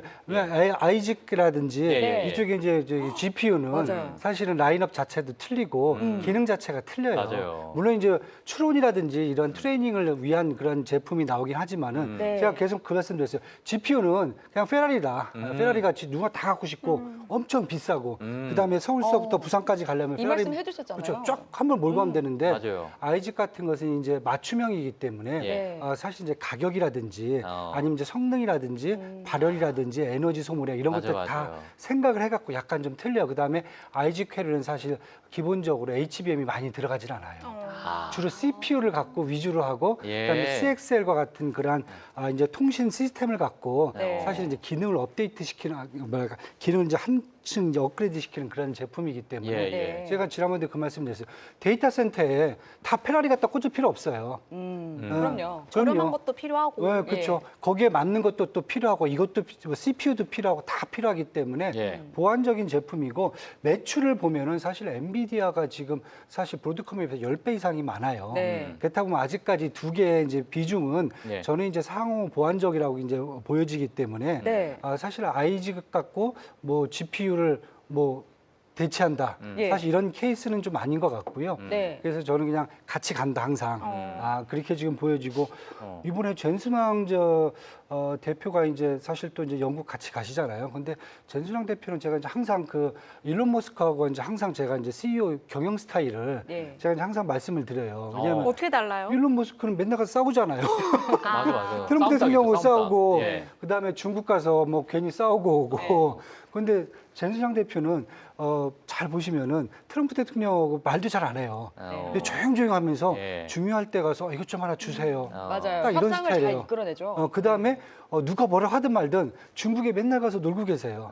광저우에 가시면 뭐 춤도 추고. 거기 친척들 다 있고. 맞아. 가끔 저 시진핑도 좀 보고. 맞아. 어차피 리사수 대표도 자기 친척이고. 맞아. 찰스 리앙 그 마이크로 스트레이트 예. 슈퍼마이크로 컴퓨터 대표도 자기 네네네네. 친척이고. 어. 그냥 자기들끼리 이렇게 잘 놀면서 필요할 때만 딱딱 하나씩만 이렇게 전략을 갖고 가거든요. 예. 그렇다고 보면 지난번에 실적 발표할 때도 그 얘기를 했어요. 이제 H20 그만 만든다. 왜냐면 H20은 사실 어떻게 보면 AI 반도체로 하기도 좀 부끄러워요. 네. 안에 들어가는 HBM이 6겹밖에 안 돼요. 아. 그러니까 H200이 이제 그래도 호퍼 중에서도 가장 좋은 이제 브랜드잖아요. 예. 여기 한 34개 이상이 들어가요. 34개. 예. 완전히 그 차이가 나네요. 차이가 그러니까 H20은 네. 그냥 중국 맞춤형이라는 게 뭐냐면은 그냥 어떻게 보면 중국을 무시하는 제품. 그러니까 6개 20개 정도 네. 있는 HBM 먹고 떨어져. 약간 이런 느낌. 그거예요. 이거 먹고 떨어져 있는데 예. 이제 중국 애들이 딱 보니까 이 정도는 우리도 만들 수 있어. 그러니까 이제 지금 화웨이, 어센드란 이런 제품들이 그러니까요. 뭐 4-5개 살짝 넣어갖고 자기들이 만들기 시작한다고. 아. 그러니까 호퍼가 이제 중국에 팔릴 일이 없어요. 예. 우리도 할 수 있다. 최근에 중국에도. 알리바바가 또 각광을 받고 있는 게 AI 알리바바도 칩을 그러죠. 자체적으로 또 생산하고 있다는 너 얘기예요. 캠브리콘도 사실 그 정도는 다 그렇죠, 이제 그렇죠. 예. 설계를 할 수가 있다는 거죠. 맞아요. 그렇다 보니까 지금 지난번에 실적 발표했던 전수상 대표가 있어 H20은 우리 이제 그만 만든다. 그리고 남은 재고들은 다 동남아 쪽에 팔았다. 그리고 중국에는 우리가 이제 앞으로 블랙에를 팔 거다라고 얘기했어요. 왜냐하면은 맞아. 이 얘기를 이걸 보셔야 돼요. 제가 항상 말씀드리지만은 그 전수상 대표가 괜히 누가 욕해도 중국을 가는 게 아니에요. 왜냐하면 애플이라든지 테슬라는 안 가잖아요. 뭐 욕하니까. 그러면은 거기서 비즈니스를 할 수가 없어요, 앞으로. 예. 그런데 앞으로 제가 보면서 이제 AI라든지 반도체의 기본적인 이제 그 미국의 독점 구조가 깨진 이후에 글로벌로 확산이 되면은 기본적으로 중국에서 이 자기의 선두를 이 리더십을 갖고 하지 않으면은 글로벌을 우리가 다 전체를 컨트롤할 수 있다고 얘기할 수가 없어요. 그러려면 중국은 그냥 뭐가 되는지 붙잡고 있어야 돼요. 예. 그러다 보니까 지금 얘기하는 게 이제 블랙에를 넣어주겠다. 블랙에를 우리가 팔아야 된다. 아, 그게 가능할까요, 근데? 근데 제가 보기엔 이제 트럼프 대통령도 네. 지금 이제 고민스러운 게 이 정도 수준에서 왜냐하면 트럼프 대통령 지금 그 세일즈 얘기할 때 보면은 가서 데이터 센터 팔고 있잖아요, 요즘요. 예, AI 뭐 중동에 가서 뭐 데이터 맞아, 센터 맞아요. 뭐 몇십 조짜리 판다고 그러고 예, 있고 예. 자 이제 팔아야 돼요. 팔아야 되는데 지금 얘기 설득하는 게 뭐냐면은 지금 다음에 이제 루빈이란 말이에요. 블랙엘 다음에 루빈이에요. 네네네. 루빈이 내년 하반기쯤에 나와요. 그렇게 보면 이제 블랙웰도 올해 말이나 내년 초쯤 되면은 이미 어떻게 보면은 AI 반도체 중에서 중간급 밑으로 떨어진단 말이에요. 그러면 팔 수 있는 거죠. 저는 그걸 갖고 밀고 갈 것 같아요. 예. 그러니까 루빈 나오기 전에 이제 마지막 블랙웰을- 이제 떠리. 떠리가 이제 또 블랙웰을 처리해야죠. H10 같이 이제 처리할 수가 있잖아. 그게 이제 블랙웰이 될 수 있기 때문에 그러니까 우리가 좋게 막 열심히 이분이 할 수 있을까 말까 그거보다는 지금 전반적인 기술적 구조라든지 앞으로 제품 이런 것들을 본다라고 그러면은 결국 블랙웰도 시간이 지나면은 페라리인데 이제 바퀴도 좀 이제 해지고 뭐 약간 90 페널티가 되는 90 거죠. 페라리가 되는 거죠 네, 이제 네. 그런 건 그냥 중고로 팔아도 되잖아요. 저는 그래서 이번에 가서 아마 그런 것들을 조금 더 얘기를 하지 않을까. 이렇게 지금 생각을 하고 있고요. 예. 브로드컴 자꾸 이제 뭐 말씀을 하세요. 근데 저는 좋은데 브로드컴 같은 경우는 이제 아이직을 이제 사실 브로드컴이 혼자 독점하고 있지는 않아요. 아이직 회로를 또 만드는 데가 또 있잖아요. 네네네. 잘하시는 마벨. 마벨이 마벨이- 마벨 테크놀로지. 오늘 예. 아까 마벨 하신다고 하시던데. 그래서 마지막에 마벨 좀 한번 얘기해 드릴게요.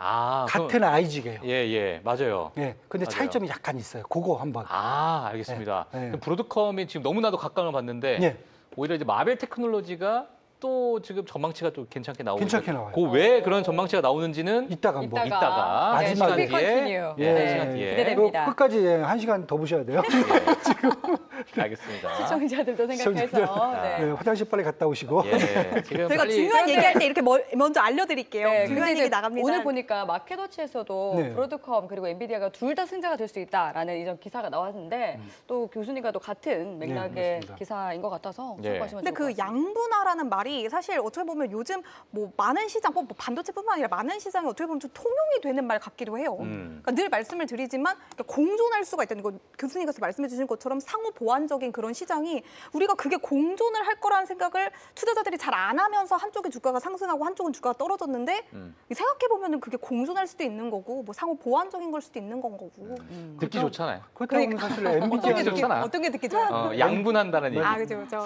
상호 보완. 나눠 가진다. 듣기 좋잖아요. 네. 예. 그래서 엔비디아는 사실 저는 주가에 대해서 연초부터 이제 뭐 $100 깨질 때부터 계속 이제 말씀을 드렸어요. 그래서 지금 한 180달러니까 한 80% 성과는 나와 있죠. 저희 예. 이제 고객 포트폴리오는 지금 이렇게 들어가 있는데 네. 아까 이제 이충강 대표는 뭐 브로드컴 해갖고 뭐 조금 먹은 것 같아요. 그러나 엔비디아 갖고 계신 분은 지금 연초부터 한 지금 이충강 대표는 뛰어오고 있습니다. 앉아 뛰어오고 계신 있어요? 것 같아요. 이 대표 안 되겠네요. 다음부터 저희 프로 뒤로 넣어주세요. 미오라예요? 그래서 이제 알겠습니다. 엔비디아 같은 경우에도 주가가 예. 잠깐 전 이제 실적 발표했기 때문에 조정받고 예. 뭐 물론 시티 그 그룹이 예. 220달러 했던 것을 210달러로 10달러 정도 내렸어요. 그런데 전반적인 지금 엔비디아의 평균 목표 주가는 한 220달러를 계속 넘어가고 있거든요. 예, 뭐 크게 예. 얘기하는 데는 오펜하이머 같은 경우는 한 240달러, 50달러까지 얘기를 하고 있기 때문에 저는 아마 3분기 또 실적 발표부터 가면은 11월 달로 가면은 또 성과가 나올 수 있기 때문에 예. 저는 뭐 엔비디아를 뭐 버리고 브로드컴은 사라 이렇게보다는 두 개를 다 갖고 가시는 다 게 같이 더 가는 좋을 게 것 좋다. 같다 이렇게 보고 있습니다. 알겠습니다. 나중에 기회가 되면 제가 이충강 대표님과 이완수 대표님의 한 자리에서 네. 제가 한번 이야기를 해보는 시간 가지면 네. 아마 재밌는 컨텐츠가 나오지 않을까라는 좀 생각이 자리를 좀 띄워주세요. 제가 가운데 낄게요. 그래요? 네. 약간 뭐 배우 정준호 씨와 네? 누가 좀 신현준 씨 신현준 네네. 그런 약간의 케미가 있을 것 같아요. 그거. 다들 이제 기대된다. 약간 뭐 사실- 둘이 막 뭐 그런 느낌이 있는데 누가 이길까요? 알겠습니다. 궁금하네요. 예. 네. 자 그러면 저희가 이제 다음 외신 기사를 저희가 한번 체크를 해볼 텐데 네. 다음 뉴스는 어떤 뉴스인가요? 네, 우리 9월 또 1일을 노동절 연휴로 시작을 했었죠. 그런 만큼 고용에 대해서 굉장히 말들이 많은 것 같습니다. 백악관도 팔을 걷어붙인 모습인데요. 월스트리트저널의 단독 보도 기사로 만나보도록 할게요. 백악관이 노동통계국 데이터 신뢰성을 비판하는 보고서를 준비 중인 것으로 전해졌습니다. 소식통에 따르면 몇 주 안에 공개하는 방안을 검토하고 있다고 합니다. 트럼프 대통령이 7월 고용 보고서 수정에 격분해서 노동통계국 국장을 해임하고 이어서 일자리 수치가 정치적으로 조작됐다라고 주장한 바 있죠. 이 해당 보고서가 공개될 예정이다라는 소식을 접한 경제학자들은 우려를 드러냈습니다. 공식 통계를 무기화할 경우 금융시장과 경제 신뢰 자체가 흔들릴 수 있다라고 경고를 했고요. 또 노동통계국의 다른 관계자들을 해임하는 구실로 이용할 수 있다라고 우려했습니다. 백악관은 보고서가 노동통계국 관계자들을 퇴출하기 위한 수단은 되지 않을 것이다라고 주장을 했고요. 또 노동통계국에 대한 트럼프 행정부의 계획은 미국 고용이 급격히 약화하는 가운데 나왔습니다. 파월 의장이 고용을 강조하기는 했었지만 이렇게 또 고용 보고서 신뢰도에 물음표가 붙는 상황이 이어지고 있는데 우리는 또 어떻게 받아들여야 하고 어떤 데이터에 주시를 해야 할지 저는 좀 계속 궁금해지는 상황이 되네요. 예, 뭐 저는 뭐 개인적으로 사실 이게 신뢰가 되든 네. 신뢰가 가든 신뢰가 가지 않든 예. 일단 시장이 어떠한 데이터에 대해서 움직인다면 네. 거기에 의미를 부여할 수밖에 없을 것 같아요. 그러니까 그렇죠. 시장이 무엇을 보고 움직이는가. 그러니까 물론 이거에 대해서 뭐 나는 불신한다, 나는 신뢰한다. 이게 다 시장이 다 지나고 나서 그런 얘기하면은 뭐예요, 사실상. 그러니까 우리는 결국에는 이 시장이 지금 주목하고 있는 데이터는 무엇인가에 대해서 오히려 우리는 집중해야 되고 시장이 지금 무엇을 보고 있는가가 네. 더 중요할 것 같습니다. 이게 뭐 물론 나중에는 이게 뭐 2만 3천 건이 아니라 알고 보니까 뭐 5만 4천 건이었더라. 뭐 이렇게 또 수정될 수도 있지만 네. 결국은 이런 거 하나하나에 시장이 더 관심을 가지는 게 더 중요하니까 뭐 그게 더 낫지 않을까요? 뭐 어떻게 보세요? 저는 일단은 뭐 수치에 대해서는 시장은 예. 일단 신뢰를 해요. 신뢰를 안 하시는 분이 이제 트럼프 대통령이 신뢰를 안 하시는 거고 시장은 이제 신뢰를 하는데 그 이유가 뭐냐면 이미 분석 자료가 사실 나왔어요. 예. 다른 게 아니라 사실 지금 불법 이민자들을 예. 지금 뭐 한 달에 뭐 3천 명 이상 뭐 실적까지 지금 하고 있다면서요. 일단 체포를 해갖고 내보내야 되잖아요. 네. 그러다 보니까 그 일자리만큼이 줄어들어요.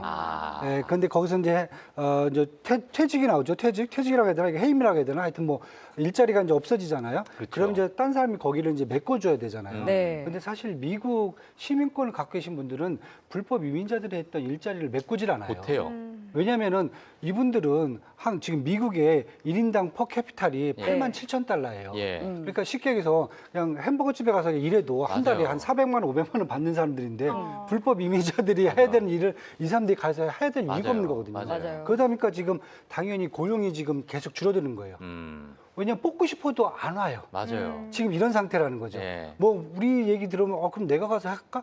뭐 물론 비자를 안 주니까 우리가 못 가잖아요. 네. 그러니까 결국 지금 얘기 나오는 게 이 이민자들에 대한 불법 이민자들에 대한 어떤 추방이라든지 이런 프로그램 자체가 네. 결국은 이제 처음에 트럼프 대통령이 얘기했던 것은 미국 시민들한테 일자리를 되찾아주겠다 얘기를 하는데 네. 원래 그분들 했던 일자리들이 그렇게 썩 좋은 양질의 그 일자리가 좋은 아닌 일자리가 아니라는 거죠. 네. 그래서 지금 그게 지금 문제가 된 게 아닌가 지금 이렇게 얘기가 나오고 있고 결국 뭐 어제도 보시면은 뭐 지난주에도 보시면 우리 대한민국 현대자동차하고 LG에너지 솔루션에서 300명 지금 잡혀갔잖아요. 뭐 맞아요. 쇠사슬로 묶더라고요. 뭐. 그러니까요. 아니 수갑도 아니고 쇠사슬 왜 묶? 나 쇠사슬 또 어디서 났는지도 모르겠어요. 그러니까 그 많은 쇠사슬이 그죠? 그런 거 하나는 어디서 잘 찾아와요. 저 설마 현대자동차 공장에서 쇠사슬 갖고 온 건 아니겠죠. 하여튼 그런 식으로 그럼 이분들이 지금 300명이나 전체가 400명을 뺐다고 그러죠. 480명을. 그럼 그분이 빠졌어요. 네. 그럼 그분을 그 자리를 누가 채우냐 이거죠. 이거들이 지금 못 채우잖아요. 네. 그럼 계속 지금 일자리가 여기서 문제가 생긴다는 거죠. 네네. 그러면 결국은 트럼프 대통령이 얘기했던 이제 불법 이민자들 축출을 통한 정치적 안정 이런 부분들이 결국 이쪽 고용 쪽에서 이게 나온다는 거죠. 네. 그러니까 시장에서 딱 얘기 드는 게 고용 반토막? 그럼 이것은 분명히 심각한 문제네. 맞아요. 이렇게 나오는 거죠. 심각한 문제고 그러면 이게 생산성, 특히 이제 우리가 경제 성장률에 영향을 미칠 건가, 나쁘게 미칠 건가, 아니면은 반대로 계속 파월 의장이 고용이 너무 견고해서 금리를 안 낸다고 그랬으니까 그럼 파월 의장이 연준 쪽에 영향을 미칠 것인가를 했을 때 제가 지난주에 후자 쪽이 되지 않겠는가 계속 말씀드렸잖아요. 후자 쪽으로 지금 가는 거죠. 왜냐하면 경제 성장률은 지금 보니까 고용이 이렇게 좀 적게 나와도 문제는 뭐냐면 일단은 미국 시민들 갖고 경제는 돌아가거든요. 그러다 보니까 지금 2분기 GDP가 3.3% 잠정치가 3.3%로 올라갔어요. 네. 3분기는 지금 애틀란타 연준이 발표한 게 3분기 GDP 나오가 3.0%까지 얘기를 하고 있어요. 이렇게 되다 보면 지금 미국이란 나라가 3%를 성장한다는 게 자체가 좀 글로벌적으로 그렇죠. 그러니까 이만큼 사이즈가 큰데 여기서 3% 어마어마한 어마어마한 거죠. 예. 그러니까 쉽게 해서 저희들이 막 소비가 지금 안 되는데 어떻게 경제를 성장을 해? 반대로 인베스트먼트 쪽이죠. 투자를 그만큼 엄청나게 지금 약탈이죠, 사실은. 외국 애들 보면 다 지금 뺏어온 거고. 뭐 우리나라 기업 5-6개 벌써 이미 대기업들 다 가 있잖아요. 그다음에 자국 기업들 애플이라든지 테슬라부터 리쇼링 하라고 그러잖아요. 그러니까 지금 소비가 아니라 투자를 통해서 지금 미국 경제가 지금 올라가고 있다는 거거든요. 그렇게 보면은 제가 봤을 때는 만약에 이런 고용 지표라든지 이런 것들이 결국은 경제 성장률 쪽으로 가는 게 아니라 결국은 이제 연준 쪽으로 무게가 가겠다는 거죠. 그러면 지금 시장에서 나온 게 이 정도의 고용 충격이면은 9월 17일 날 야, 이거 50bp도 가능하지 않겠는가? 어떻게 보세요? 50bp가 가능할까요? 왜냐하면 지금 페드워치에 나온 게 지난주까지는 사실 50bp 비컷에 대한 데이터가 없었어요. 맞아요. 그런데 어제부터 딱 나오기 시작하는 거예요. 자, 25bp나 가능성 90%, 50bp 가능성 10%. 그렇죠. 지난주 금요일부터 나왔죠. 나왔어요. 이렇게 지금 동결은 아예 없어졌더라고요. 네. 그 칸이 없어졌어요. 아예 보지도 않아 이제. 동결은 아예 그 칸 자체가 없어졌고. 동결은 뭐 저기 아무도 생각 안 하고. 그다음에 이제 더 중요한 게 결국은 이번에 이제 오늘부터 이제 블랙아웃이 되거든요. 왜냐하면 이제 연준 이사들이 이제 스피킹하는 이제 발언하는 이제 기간이 이제 끝났어요. 그렇죠. 끝났는데 지난주에 보시면 이제 지금 연준 차기 의장으로 지금 가장 유망하게 지금 제기되고 있는 크리스토퍼 월러 이사가 세게 또 한마디 해주셨어요. 하고 싶은가 봐요, 의장이. 뭐 최소한 3번 이상은 뭐 연말까지 내려야 되고 뭐 속도도 빨리 해야 되고 막 이런 말씀하셨더라고요. 그때 제가 그랬잖아요. 트럼프 대통령이 조만간 그렇게 발언을 할 거다. 원래 내 친구, 파월은 맞아. 바보 이렇게 한번 나올 거다. 그 의장이 하고 싶은 것 같다. 요거 만약에 맞추면 막, 쇼츠로 나옵니다. 이거 저 일주일 전에 예. 말했거든요. 한 야, 2주일 전에. 예, 성지가 될 수 있습니다. 이게. 그러니까 지금 월러 이사가 빨리 이번에 만약에 50bp 내리고 뭐 3번 내리겠다. 점도표도 3.9%, 3.6% 수정되고 만약에 경제 성장률 전망치도 1.6%로 지금 하향 조정해놨거든요. 6월 달에. 이게 한 1.8%로 인상될 수 있다고 얘기를 해요. 이렇게 만들어버리면 이 성과는 다 월러 이사의 성과란 말이에요. 그러네요. 그러면 원래 이사는 내가 그럼 차기 연중 의장이야. 이게 된다는 거죠. 여기서 한번 뭔가 보여줘야 되잖아요. 맞아요. 그리고 트럼프 대통령도 내가 선택한 의장이 그렇죠. 이러한 활약을 보였어. 우리 콤비인 거예요. 그렇죠. 윈윈이 되는. 그러니까 이번에 누군가 뭔가 짜여졌네요. 그다음에 밀란 이사도 지금 들어가 있잖아요. 그러니까요. 가만히 있으면 안 되잖아요. 밀란 이사 이제 수요일에 수요일에. 상원에서 한번 밀란 보고서 시즌 2. 시즌 2로 해갖고 관세 500% 뭐 이런. 그분도 가서 얘기하셔야 돼요. 내가 하고 왔어. 이런 걸 해줘야 또 이제 이분이 이제 임시잖아요. 그래서 내년 6월달에 이제 임기가 끝나잖아요. 그럼 다시 청와대가 이제 백악관이죠. 백악관 들어와서 또 뭔가를 하셔야 되잖아요. 할 거 많아요 지금 이분들. 알겠습니다. 이번에 엄청 세게 나올 수 있다. 그러니까 이번에 뭐 메시지들이 뭐 강하게 나올 수 있다라고 또 이완수 대표님께서 말씀을 해주셨고 그만큼 모르겠네요. 진짜 지금 노동시장에 대해서 시장이 너무나도 관심을 받고 있기 때문에 계속 어떤 이슈들이 있는지 같이 좀 보도록 하겠습니다. 5번까지 하시면 돼요. 5번. 아 죄송해요. 예, 예, 예. 자 이니어를 제대로 못 들어가지고요. 자, 오늘 이제 그럼 최보아 앵커를 통해서 지금 시장에서 어떤 종목들이 화끈하게 움직이고 있는지 5번까지 해주시면 됩니다. 화끈하게. 예. 그만 부담 주세요. 알겠습니다. 매번 할 때마다 화끈하게, 예. 딥하게 이러시니까 기대되니까 부담스럽잖아요. 개인적으로. 예. 네, 알겠습니다. 예. 네, 실적 이야기로 한번 좀 시작을 해보도록 할게요. KC 제너럴 스토어 한번 보도록 할 텐데요. 미국 중서부 최대 편의점 체인이죠. 이 KC 제너럴 스토어가 장 마감 이후 1분기 실적을 발표를 했습니다. EPS는 $5 77센트, 매출은 45억 8천만 달러로 모두 예상치를 웃돌았고요. 작년보다 올해 미국 내 매장이 약 200개 정도 늘어나며 강력한 동일 매장 매출 성장도 보고가 됐습니다. 앞으로 약 80개 정도의 신규 매장을 추가적으로 오픈하며 2025 회계연도의 동일 매장 매출이 약 2에서 5% 정도 추가적으로 더 늘어날 것이다라고 예상을 좀 하고 있다고 합니다. 특히 외지, 그러니까 교외 지역, 그러니까 어떻게 보면 좀 동떨어진 그런 지역에 매장을 좀 신규로 만들면서 좀 매니아층이 많이 생겼다라고 해요. 예. 그러니까 아무래도 뭐 다른 편의점 체인들이 이렇게 좀 뭐라 그래야 되죠? 이렇게 좀 이 대거리에 이렇게 거리에 좀 매장을 좀 이렇게 만드는 것과는 달리 KC 제너럴 스토어는 좀 떨어진 곳에 그렇게 매장을 만들므로써 여기에 좀 주목을 하고 여기에 좀 환영을 하는 그런 소비자들이 많이 늘어났다라고 합니다. 그러니까 틈새 시장을 잘 노렸다라는 측면에서도 좀 호평을 받고 있습니다. 다만 주가를 지금 보시면 오히려 프리마켓에서 1% 넘게 떨어지고 있는 모습을 좀 확인해 보실 수가 있는데요. 여전히 우려 요인들이 잔존하고 있다는 분석들도 함께 나오고 있기 때문입니다. 예. 이 공정근로기준법 위반과 관련된 법적 문제들도 아직까지 진행 중이라고 하는데요. 이 기업들에게 있어서 이런 법적 문제는 당연히 평판에 있어서 굉장히 큰 리스크로 작용을 할 수도 있다. 이렇게 좀 이해를 해보셔야겠습니다. 또 유통 네트워크와 관련해서도 타 기업에게 의존도가 높다는 점도 좀 지적이 되고 있는데요. 그러니까 회사 자체의 물류 유통망이 부족하다는 점이 차후 재고를 조달할 때 있어서 좀 불확실성이 짙어질 수 있다. 이런 부분으로 이어질 수 있다는 그런 의견들까지 나오면서 좀 KC 제너럴 스토어에 대한 우려 섞인 그런 시각들이 좀 나오고 있다는 거는 좀 이해를 해보셔야겠습니다. 네, 알겠습니다. 자, 그래서 KC 제너럴 스토어에 대해서 이렇게 정리를 좀 해주셨고요. 다음 종목은 어떤 기업입니까, 지금? 네, 혹시 세 분께 질문 한번 드려보도록 할게요. 네. 세 분은 혹시 공포 영화 좋아하시나요? 너무 좋아하죠. 저도 너무 못 봐요. 싫어. 싫어, 좋아, 봐요. 되게, 그 정도예요? 꿈이나 되게, 탈까 봐. 벌써 어깨 아프고. 되게 하드코어를 보실 것처럼 생기셨는데, 예, 꿈이나 탈까 봐 무서워요. 피 예. 부는 거 무서워요, 저는. 저는 개인적으로 공포 영화를 진짜 거짓말이 아니라 진짜 좋아하거든요. 그래서 어렸을 때 그 공포 영화를 하도 잘 많이 봐요. 너무 좋아해요. 공포 영화를 너무 좋아하니까 엄마가 아기가 살짝 정신에 문제가 있나라고 생각을 했을 정도예요. 그래서 저는 한 번 이런 적이 있는데 세계에서 가장 무서운 공포 영화 1위가 엑소시스트라고 하더라고요. 그렇죠. 이렇게 어렸을 때. 거꾸로 들어서 맞아. 이렇게 내려오는 충격이 그 영화인데 어마어마하죠. 저는 중학생 때 엄마 아빠가 한번 시골 할머니 댁에 간 거예요. 집에 혼자 남았잖아요. 그렇게 하고 다녔어요? 불을 그래서? 다 끄고 그렇게 한 건 아니고요. 예. 불을 다 끄고 엑소시스트를 틀면서 저녁을 먹고 그거 보다가 잠들고 그게 아기 때요? 아기 때요. 그리고 이게 연속 재생이 되니까 다음 날 아침에 일어났을 때도 엑소시스트랑 같이 이렇게 일어난 거예요. 어머니가 걱정하시고. 내가 쟤랑 놀지 말라 그랬잖아. 저 정상적으로 잘 컸잖아요. 알겠습니다. 네, 아무튼 제가 이렇게 공포 영화를 굉장히 좋아하는데요. 제가 이런 얘기를 왜 했나 싶으시겠죠. 예, 예. 이 시네마크 홀딩스 한번 좀 소개를 시켜드리려고 이런 이야기로 좀 빌드업을 해봤습니다. 알겠습니다. 최근에 컨저링 마지막 의식이 개봉을 했습니다. 제가 알기로는 컨저링 세계관에서는 이번 작품이 마지막 편이라고 하는 걸로 좀 알고 있어요. 이 개봉 첫 주인데 한국 관객이 23만 명이나 된다고 하고요. 미국에서도 주말 사이에는 8,300만 달러 정도의 티켓 수익이 있었다라고 합니다. 컨저링 시리즈 중에서는 역대 최고의 그런 오프닝 기록이라고 하고요. 미국 공포 영화 중에서는 역대로 두 번째로 좋은 그런 기록이라고 합니다. 예. 이 컨저링이 제가 알기로는 에나벨 그리고 컨저링 시리즈 해가지고 매니아층이 엄청나거든요. 엄청나죠. 이 미국 영화관 체인인 시네마크 홀딩스도 그 덕을 좀 톡톡하게 봤다라고 좀 이해를 해보시면 좋을 것 같습니다. 예. 정규장 주가가 보시다시피 6% 넘게 이렇게 좀 뛰어줬는데요.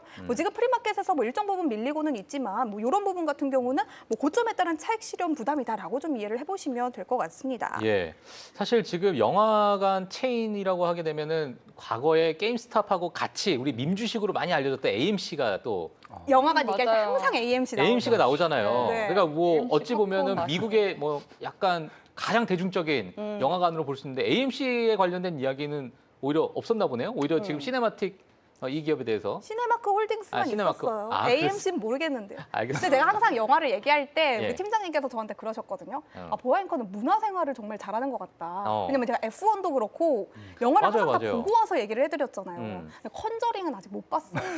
주말에 한번 보고 다음 주에 후기 한번 남겨드리도록 할 텐데 알겠습니다. 저는 개인적으로 컨저링 정도는 그냥 별로 안 무서울 것 같다 이런 생각이 별로 안 들긴 해요. 무서울 것 같다? 네. 공포 영화 봐도 놀라지 않아요? 전혀 안 놀라죠. 와 진짜. 사실 이게 좀 여자로서 좀 무서워해야 약간 좀 이렇게 보호 본능도 좀 옆에 있는 사람이 발동이 되는 건데 예, 저는 예. 씩씩해요. 네.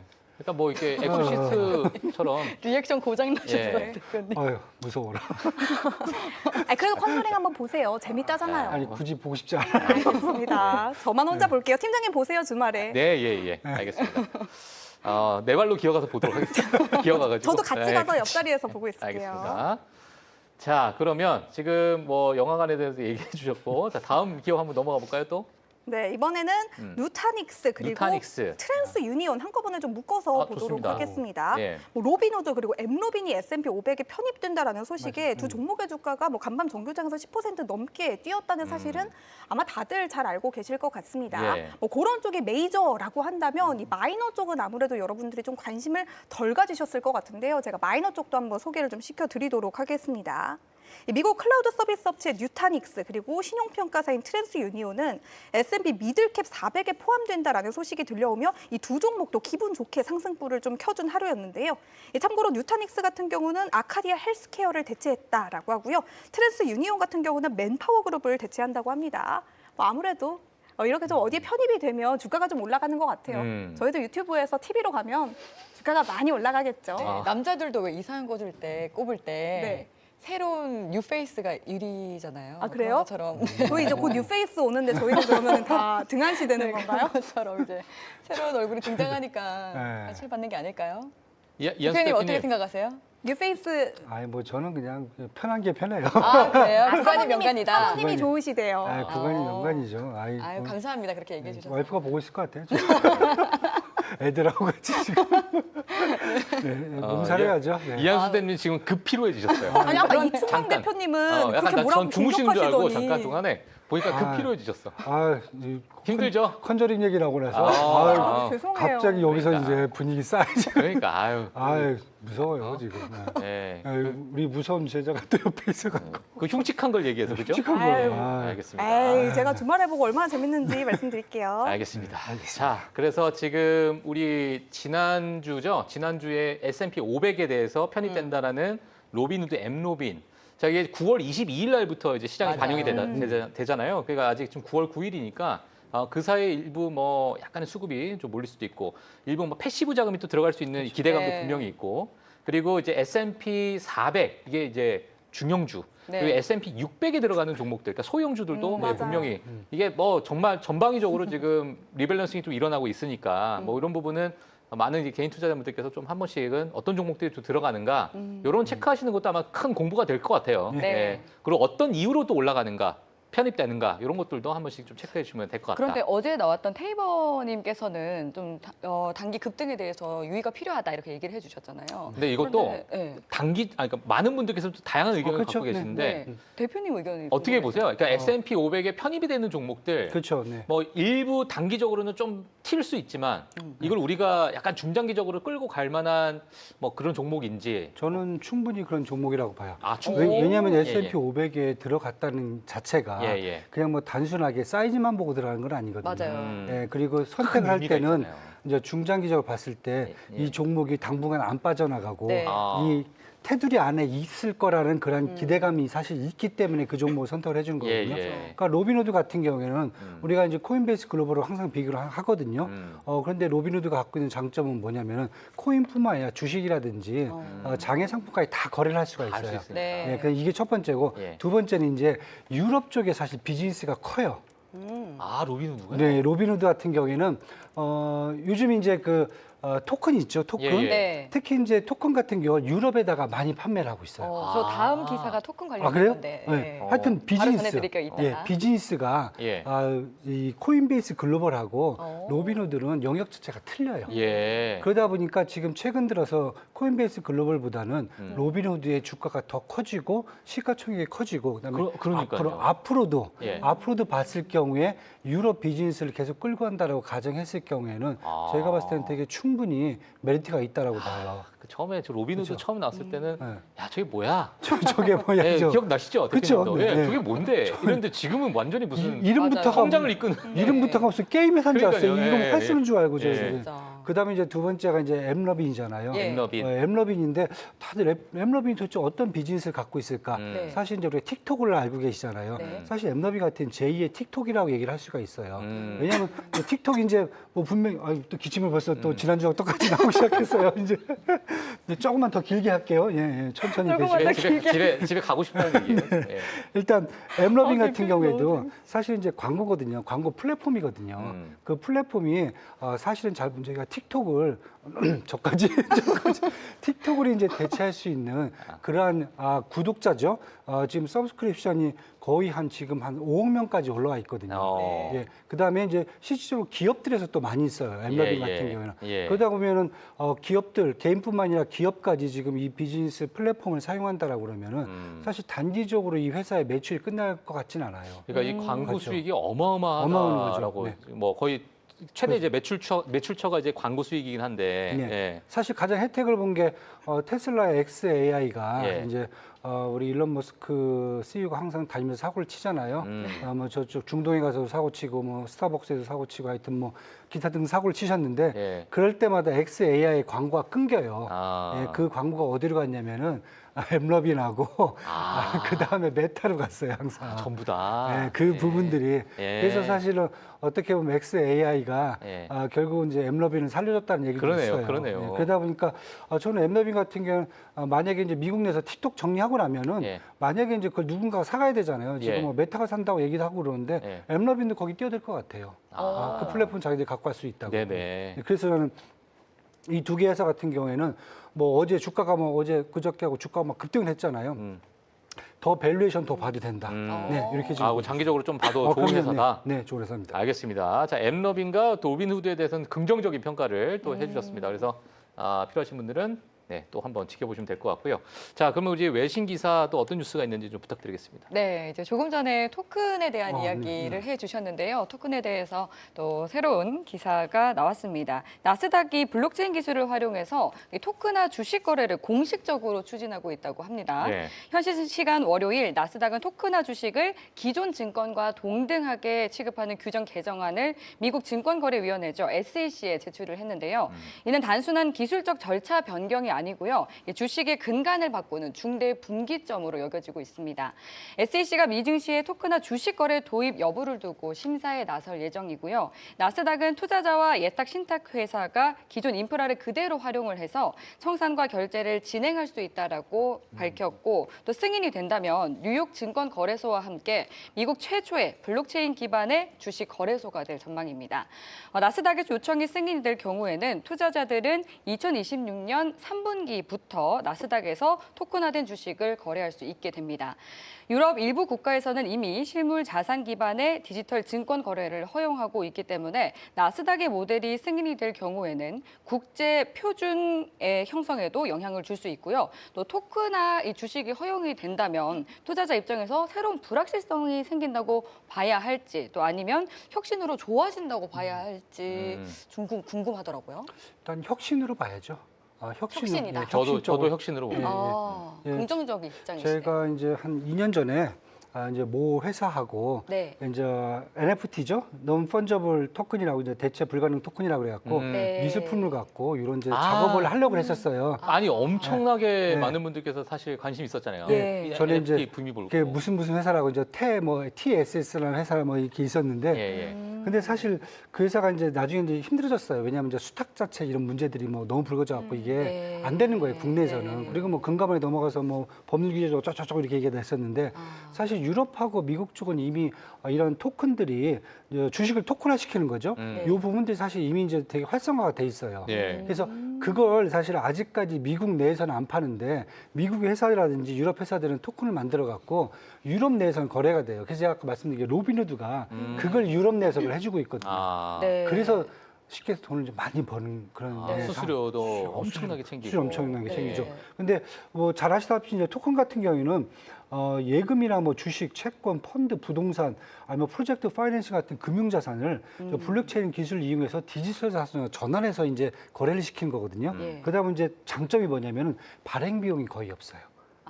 발행 비용이 없다. 예, 왜냐면 전산을 하니까. 예. 예, 간단해요. 예. 발행 비용이 좀 워낙 서류 절차도 간단해지고, 그다음에 쪼개기가 가능하죠. 우리가 채권 한번 살려면 한 주당 뭐 100만 원짜리, 그렇죠. 1000만 원짜리 예, 되어 있잖아요. 맞아요. 이건 뭐 0.1원도 뭐 가능하니까요. 쪼갤 수가 있는 거예요. 무한대로 쪼갤 수가 있는 거죠. 그러면 아주 작은 금액으로도 투자할 수가 있는 거고, 네, 블록체인 기술이라서 내가 누가 갖고 있는지 아무도 모른다는 거죠. 이런 것까지. 그래서 사실은 어떻게 보면 지금 NFT 같은 경우가 국내에서도 사실 이렇게 작업을 좀 많이 하다가 그 뒤로 지금 성과가 없어요, 국내에. 네, 좀 잠잠해요. 네, 하는지 그렇죠. 뭐 제가 하여튼 뭘 하면 좀 끝장을 좀 봐야 되는데 하다가 다 스톱이 돼 있어요, 예, 국내도. 예. 근데 지금 미국은 아까 뭐 보시면 저희 잘 보시면 스테이블 코인도 있잖아요. 예. 네. 되게 지금 빠르게 진행이 되는 거예요. 어. 그래서 결국은 지금 뭐 한국은행도 마찬가지고 지금 중국의 인민은행도 마찬가지고 예. 결국은 이제 CBDC죠. 중앙은행도 이제 결국 자기 기축통화를 자기 통화를 전산화 뭐 디지털화하겠다는 거잖아요. 네. 그거 다 지금 그렇게 바뀌는 것 같아요. 시장 자체가. 그게 편리함이라든지 비용이라든지 뭐 기타 등등 문제들이 아마 계속 나올 수 있기 때문에 저는 이렇게 보면은 아마 혁신 쪽으로 좀 더 가는 게 낫지 않을까. 왜냐하면 제가 뭐 증권거래소 들어가 갖고 삼성전자 주식을 막 이렇게 사고 팔고 한 주당 뭐 몇십만 원씩 해갖고 사고 팔고 이게 편한 건지 네. 아니면 진짜 이게 전산 뭐 똑같은 컨셉인데 거기서 진짜 0.0001주를만 산다던가 막 이런 식으로 할 수 있다던가 뭐 그런 것도 가능하기 때문에 예. 저는 조금 더 혁신 쪽으로 좀 봐야 되지 않을까. 저도 혁신이요. 설득된 것 참, 같아요. 진짜.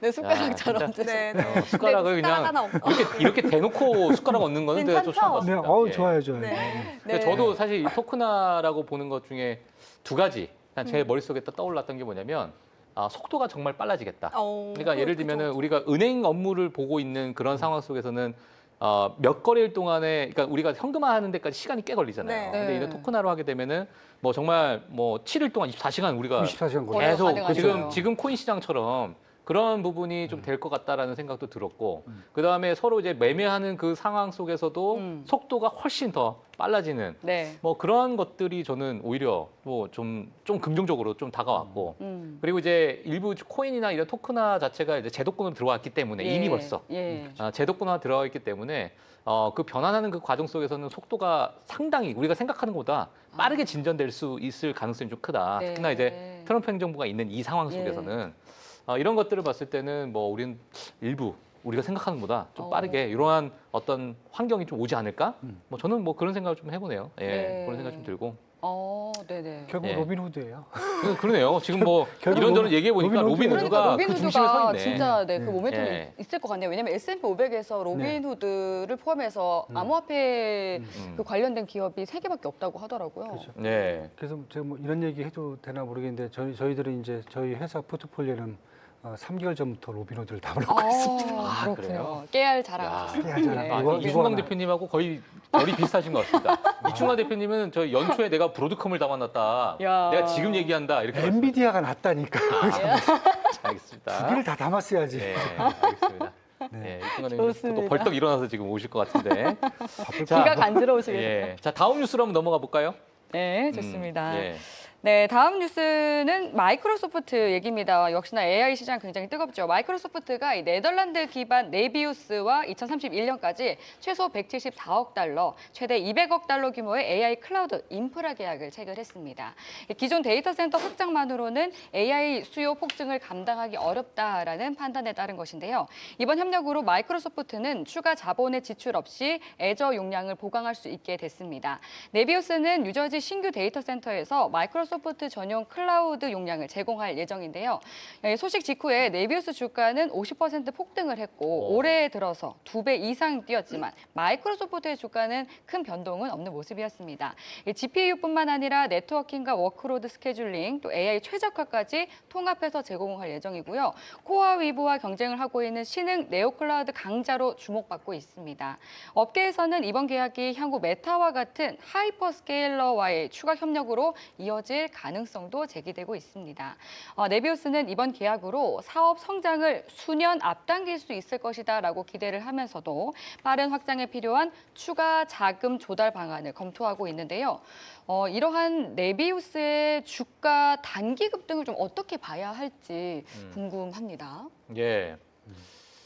대표님 끄덕끄덕하고 계신데 혹시 어떤 좋게 봐야죠. 예, 아니 근데 그러니까 좋죠. 인수기업이 원래 늘 그렇듯이 예. 주가가 오히려 빠질 가능성이 좀 크잖아요. 인수기업은. 인수기업은 네. 빠지죠. 예, 왜냐면 피인수기업이 올라가. 맞아요. 피인수기업, 돈이 특히나 들어오니까요. 지금 네비우스 같은 이러한 뭐 어찌 보면 좀 작은 기업들, 예.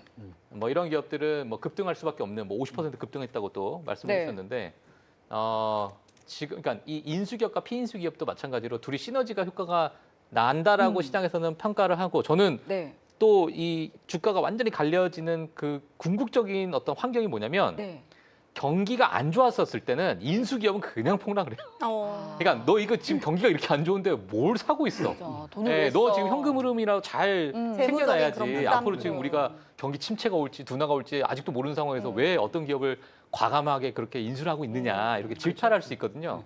하지만 뭐 피인수 기업들은 뭐 언제나 늘 좋은 그런 상황이다 보니까 뭐 마이크로소프트는 지금 뭐 재미가 없는 상황이고. 사실 뭐 빅테크가 그러다 보면은 결국 차별화된다는 거죠. 네. 예, 뭐 오픈AI 이제 샘 울트먼 대표가 얘기했듯이 네. 거품이라는 거죠. 한쪽은 완전히 뭐 수익도 못 내고 진짜 맞아요. 사라질 수도 있고 네. 빅테크 쪽들은 계속 커진다는 거죠.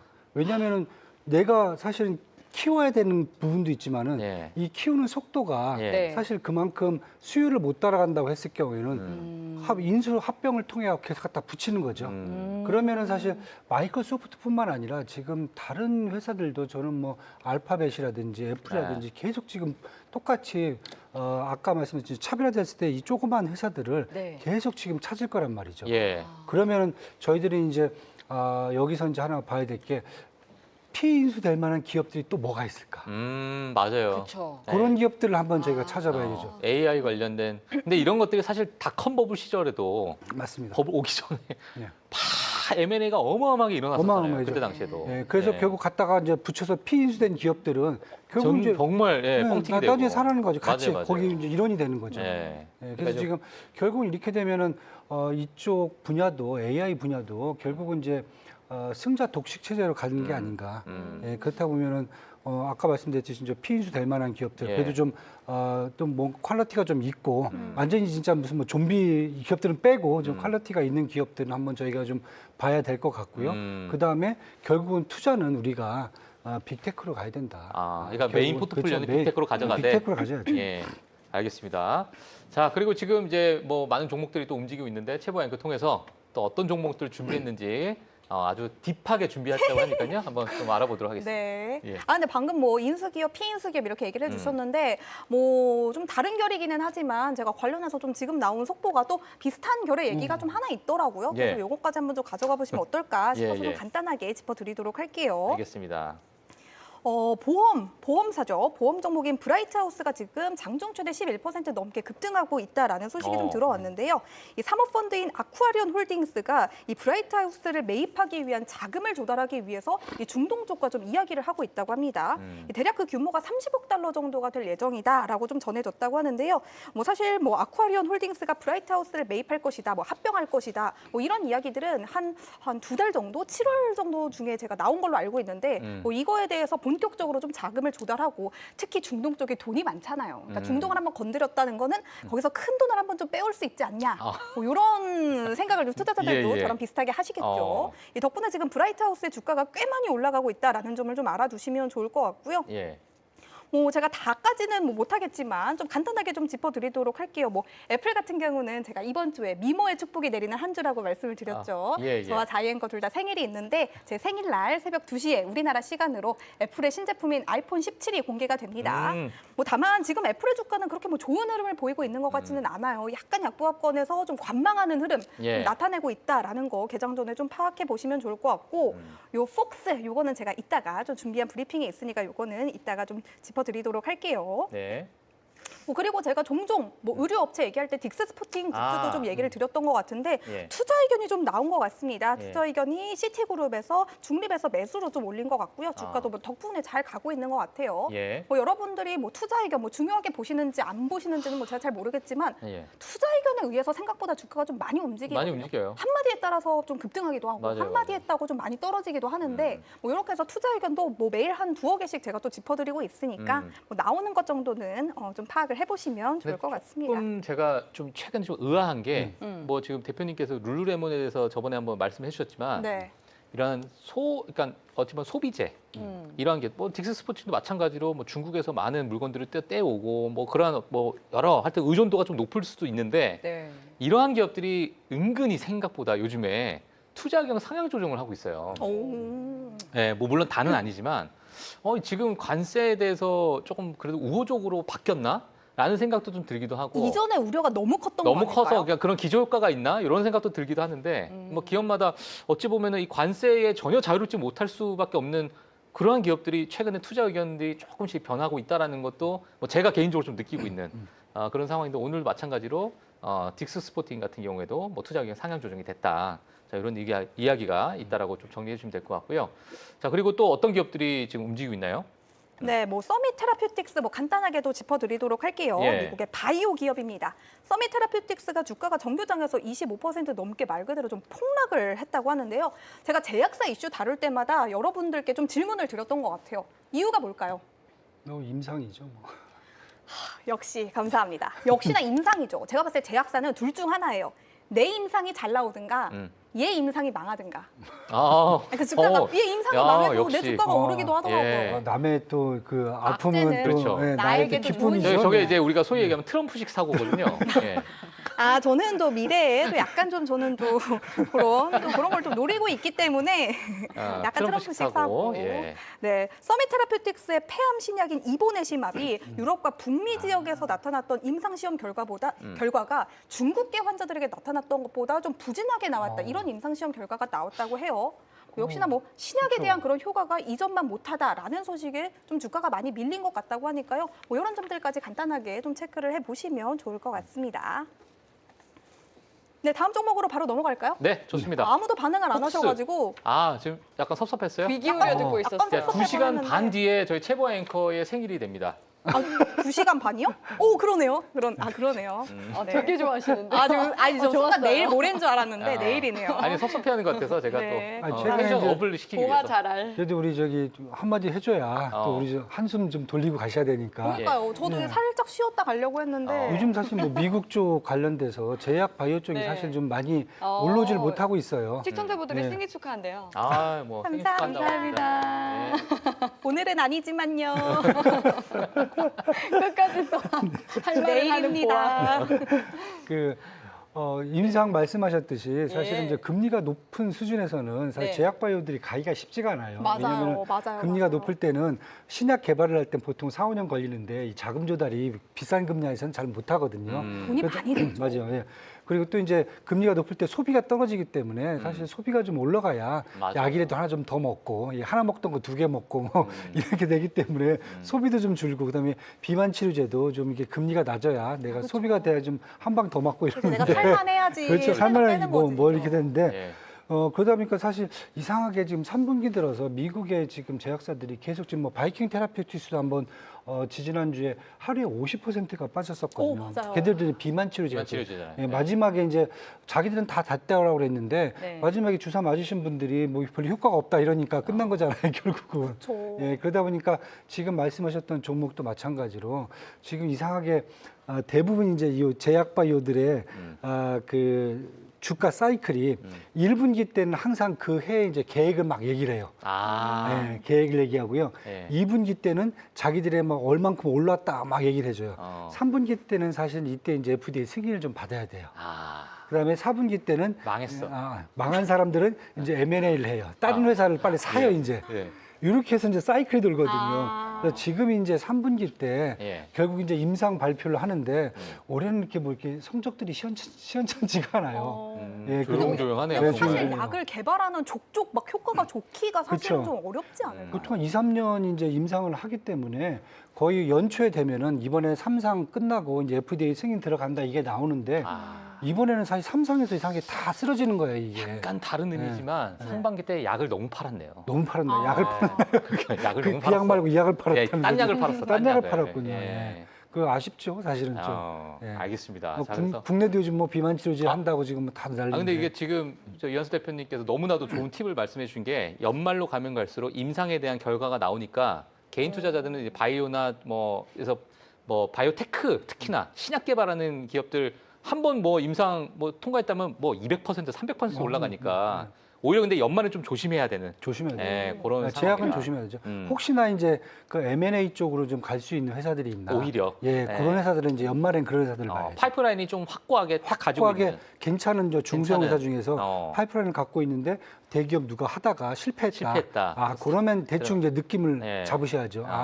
요거 갖다가 그거 자기들이 이제 CEO들이 자기 사고 친 거 메꾸겠구나. 혹시 그 느낌 오실 때 저희도 좀 알려주시면 안 돼요? 요즘 느낌이 안 와요. 알겠습니다. 요즘 저도 비만 치료제를 좀 맞아야 되나? 아이고, 아주 충분하십니다. 충분히 날씬하세요.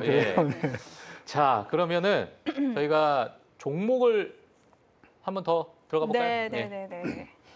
이번에는 좀 폭스 쪽으로 넘어가 보도록 하겠습니다. 폭스 코퍼레이션도 재밌는 이야기가 좀 하나 있죠. 지금 엄청나게 핫합니다. 월스트리트저널에서 지금 헤드라인으로 완전히 그냥 장식을 하고 있어요. 제가 요거를 좀 브리핑을 할 때는 제가 좀 발음을 잘 해야 될 것 같아요. 약간 뭐 수탁자, 모자, 뭐 되게 어려운 이름이 많고 막 사람 이름도 뭐 장남, 라트런, 뭐 누구 뭐 엄청 많더라고요. 신경 써서 한번 해볼게요. 이 폭스 코퍼레이션은 이날 회사 최대 주주인 머독 가족의 신탁의 수탁자와 수혜자들이 법적 분쟁을 해결하고 합의에 도달했음을 회사 측에 알렸다라고 밝혔습니다. 한 번만 하고 갈게요. 제가 왜 대표님이 나오시면 항상 목이 잠기는 이거부터 하고 가세요. 진짜 억울해요. 저 대표님 저 다른 날은 진짜 안 그러는데 대표님이 나오시면 목이 자꾸 막혀서 정말 죄송해요. 자, 이어갈게요. 죄 없는 대표님이 고개를 죄송해요. 내가 나와서 그런 거죠. 이제 오늘 진짜 생일이라서 봐준다. 이제 다 가다듬었으니까 죄송해요, 여러분. 죄송해요. 폭스 한번 가시죠. 폭스 한번 다시 가도록 할게요. 가시죠. 이번 합의에 따라 루퍼트 머독이 후계자로 지명한 이 보수 성향의 장남인 라클런이 폭스 코퍼레이션과 뉴스코프 산하의 주요 방송 그리고 언론사들의 경영권을 그대로 가져가며 이 기존의 보수 정치 성향을 유지할 수 있게 됐다라고 합니다. 이 루퍼트 머독은 이른바 미디어 왕국을 만들 인물이다라고 좀 많은 분들이 좀 알고 계실 것 같은데요. 이 폭스 뉴스, 월스트리트저널, 뉴욕 포스트와 같이 뭐 미국, 영국 그리고 호주의 주요 신문과 TV 방송이 모두 여기에 좀 해당이 된다라고 합니다. 이 루퍼트 머독은 자신의 미디어 왕국의 보수 기조를 유지하기 위해서 장남에게 지분을 몰아주려고 이 상속 계획 변경을 시도했다가 나머지 자녀들의 반발에 부딪혀서 가족들 간의 법적 다툼이 한 차례 좀 크게 있었다라고 합니다. 쉽게 말하면 원래는 루퍼트 머독이 사망하게 된다면 총 4명의 자녀들이 이 가족 사업을 동등하게 배분받는 걸로 원래는 좀 규정이 되어 있었다라고 하는데 이 루퍼트 머독 입장에서는 장남인 라클런만 자신과 동일하게 보습하고 나머지 3명의 자녀들은 중도파이기 때문에 장남에게 다 주고 싶은 마음이 굴뚝 같았던 거예요. 그러니까 손가락이 깨물어서 안 아픈 손가락이 있다는 말이 사실이 아니었습니다. 그냥 보습하라고 하지. 그러니까. 자녀들이 잘못했네. 근데 이렇게 얘기를 했어요. 근데 뒤에 들어보시면 보습하라고 뭐 안 한 이유도 나름은 납득이 간다 뭐 이런 이유를 좀 아실 수가 있을 거예요. 이 아버지의 변심에 배신감을 느낀 차남인 제임스, 딸 프루던스 그리고 엘리자베스는 즉각 법적 대응에 나섰다라고 하는데요. 결국 장남인 라클런이 모든 미디어 회사들을 가져가는 대신 나머지 3 자녀들은 현금으로 약 11억 달러, 하나로는 1조 5천억 원에 달하는 상속금을 받게 됐다고 합니다. 저라면 그냥 회사 운영 안 하고 이 상속금 받아갈게요. 나쁘지 않은데요? 나쁘지 괜찮네요. 않죠. 그러니까 이 자녀들도 나름 생각이 있었던 거예요. 굳이 보수라고 할 필요도 없겠네. 그냥 중도라 하고 진보파라 해도 되겠네. 그러니까요. 한 1조 받아가면 되는 거니까. 그냥 뭐 테슬람이라고 해도 그러니까. 좋을 것 같은데. 그거 갑자기 가쁜 테슬라며? 돈을 보니까 갑자기 눈이 돌아가네. 그러니까요. 뭐 사실 이 회사를 운영하는 거 어렵잖아요. 그쵸, 뭐. 그냥 돈 받아서 편하게 사는 쪽을 좀 택한 것 뭐 같습니다. 미디어 회사 뭐 대충. 알겠습니다. 네, 관련해서 참 지금 주가가 5% 넘게 내려가고 있다라는 점. 그러니까 법적 분쟁이 어떻게 보면 해결이 됐는데 오히려 주가는 조금 빠지고 있다라는 점을 좀 체크해 가 보시면 좋을 것 같습니다. 알겠습니다. 자, 폭스코퍼레이션 지금 미국 그러니까 외신에서는 가장 지금 뜨겁게 이야기 좀 나오고 있고 뭐 요거 다음에 뜨겁게 나온 게 지금 앱스타인 파일이 또 하나 나왔는데 그쵸. 요거는 이제 저희 프리마켓 뉴욕과는 결이 좀 다르기 때문에 네. 그거는 뭐 저희가 생략을 하도록 하겠습니다. 자, 그리고 지금 외신 기사가 또 있으니까요. 자, 외신 기사 어떤 뉴스가 있는지 저희가 또 체크해 보도록 하겠습니다. 네. ARM 이 세계의 공장이죠. 동남아시아로 향한다고 합니다. 이 소프트뱅크가 지원하는 영국집 설계 기업 ARM이 동남아시아 시장의 공략에 속도를 내고 있는데요. 윌 에비 최고 상업 책임자가 동남아시아는 AI 그리고 데이터 센터 수요가 폭발적으로 늘고 있는 신흥 거점이다라면서 말레이시아에 이어서 싱가포르와의 협력 가능성 또한 시사를 했습니다. ARM은 올 초 말레이시아와 2억 5천만 달러 규모의 파트너십을 체결을 하면서 현지 반도체 생산에 기술을 제공하고 또 로열티를 챙기는 구조로 첫 발을 뗐는데요. 말레이시아 정부는 이를 메이드 인 말레이시아 AI칩 전략으로 키우면서 국가 성장 동력으로 삼고 있습니다. 실제로 마이크로소프트를 비롯해서 구글과 바이트댄스 등 글로벌 빅테크들이 동남아시아 지역에 수십억 달러를 투자해서 데이터 센터를 세우고 있는데요. 하지만 이 글로벌 수요 둔화와 관세 불확실성 속에서 ARM의 올해 주가는 다소 부진한 흐름을 보이고 있습니다. 하지만 데이터는 새로운 석유다라는 말이 나오는 것처럼 AI 확산이라든지 각국의 기술 자립 전략이 ARM의 장기 성장 모멘텀으로 작용할 것이다라는 분석도 있는데요. 이 관세 리스크 그리고 AI 붐의 이런 전략이 교차하는 상황 속에서 이번 이 ARM의 동남아 전략이 장기 성장 카드가 될 수 있을지 궁금합니다. 어떻게 보세요? 사실 이 뉴스를 잠깐 좀 뜯어보면 이게 말레이시아에 투자하는 비용 전체가 10년 동안에 하나로 보게 되면 약 한 3,500억 원 정도 돼요. 그러니까 어찌 보면은 규모가 그렇게 크지 않는 정도. 그러니까 뭐 매년 한 350억 원 정도씩 투자한다는 건데 뭐 우리가 뭐 그걸 좀 긍정적으로 보게 되면 그래도 말레이시아, 동남아시아에 있는 많은 이제 수요층이 있으니까 그런 부분에 대한 뭐 데이터 센터의 확장성 뭐 이런 것들은 우리가 긍정적으로 볼 수 있겠지만은 아직 뭐 저는 이렇게 봅니다. 이런 뉴스가 나왔는데 지금 주가를 보니까 그렇게 크게 또 움직이지 않고는 있거든요. 그리고 이제 ARM 같은 이런 ARM 같은 이런 기업들이 지금 약간의 좀 장기적으로 큰 박스권을 유지하고 있기 때문에 이거를 뚫고 나가기 위해서는 기존에 가지고 있었던 모바일에 대한 어떤 점유율, 90% 넘는 이러한 여러 가지 어떤 설계에 관련된 점유율을 뭔가 더 뚫고 나갈 수 있을 만한 넥스트 스텝이 있어야 되는데 아직까지는 그런 부분에 대한 추진력이 조금 부족한 것 같다. 그런 생각이 저는 개인적으로 좀 들어요. 그래서 기존에 있는 뭐 데이터 센터에 대한 투자 물론 중요하지만 이게 뭐 앞서 지금 뉴스에 나왔지만은 뭐 현금 흐름에 대한 약간의 우려도 분명히 있고 이런 것들이 뭔가 그 다음을 깨고 나갈 수 있을 만한 아직 추진력으로 보기에는 약간은 좀 부족하지 않나. 저는 뭐 그렇게 생각이 들고 지금 주가에도 뭐 그렇게 크게 영향을 주지 않는 것은 투자자들이 뭔가 만족할 만한 그런 뉴스는 아니라고 지금 시장에서 판단하고 있는 것 같습니다. 사실 관심을 크게 받을 상황은 아니죠. 이제 ARM 같은 경우는 잘 아시다시피 이제 소프트뱅크죠. 우리 손 회장님이 그렇죠. 때문에 맞아요. 항상 아시아, 특히 이제 싱가포르라든지 여기에 대한 관심이 많으신 분이에요. 그렇기 때문에 지금 보니까 이제 말레이시아에 이어서 싱가포르 협력 모색을 하고 있다. 그러니까 싱가포르를 제가 보기엔 이제 인도라든지 아니면 이제 이 동남아시아 딱 가운데에 있기 때문에 여기를 사실 어떻게 보면 이제 거점을 갖고 하려는 그 목적인 것 같아요. 아시아 쪽에서. 싱가포르 맞아요. 그렇죠. 그래서 요즘 이제 AI 반도체가 제가 그 말씀을 드렸어요. 이제 미국 독점에서 이제 글로벌 생산과 밸류로 이제 전환되고 있잖아요. 그러다 보니까 최근에 이 수요량을 보면은 중국하고 동남아시아 수요량이 엄청 많거든요. AI 칩에 대해서. 뭐 동남아 베트남 같은 게 이제 빈 그룹 있잖아요. 가장 큰 게 빈 그룹이잖아요. 빈 AI, 빈 빅데이터, 빈 브레인 얘들이 또 다 해먹고 있어요. 거기도 AI를. 태국은 이제 시암이잖아요. 시암 그룹이죠. 시암 AI, 시암 클라우드. 또 시암 애들이 다 해먹고 있어요. 그러다 보니까 제가 봤을 때 여기에 대한 수요가 사실 어떻게 보면은 그 젠순왕 대표도 계속 이쪽도 왔다 갔다 하시거든요. 그렇다고 보면은 이쪽 분야에서 ARM이 뭔가 할 수 있는 지금 AI 반도체 산업을 찾으려고 하는 게 아닌가. 네. 그리고 이제 싱가포르 같은 경우는 여러분 잘 아시면 이제 금융하고 사실 무역의 도시거든요. 맞아요. 그런데 IT하고 통신도 엄청난 발전을 하고 있어요. 그러니까 우리가 브로드컴 하면은 브로드컴이라는 회사가 원래 이제 미국 회사잖아요, 이름이. 그런데 아바고라는 싱가포르 통신사가 있어요. 이 통신사가 브로드컴을 인수를 했어요. 그래갖고 미국으로 옮겼어요.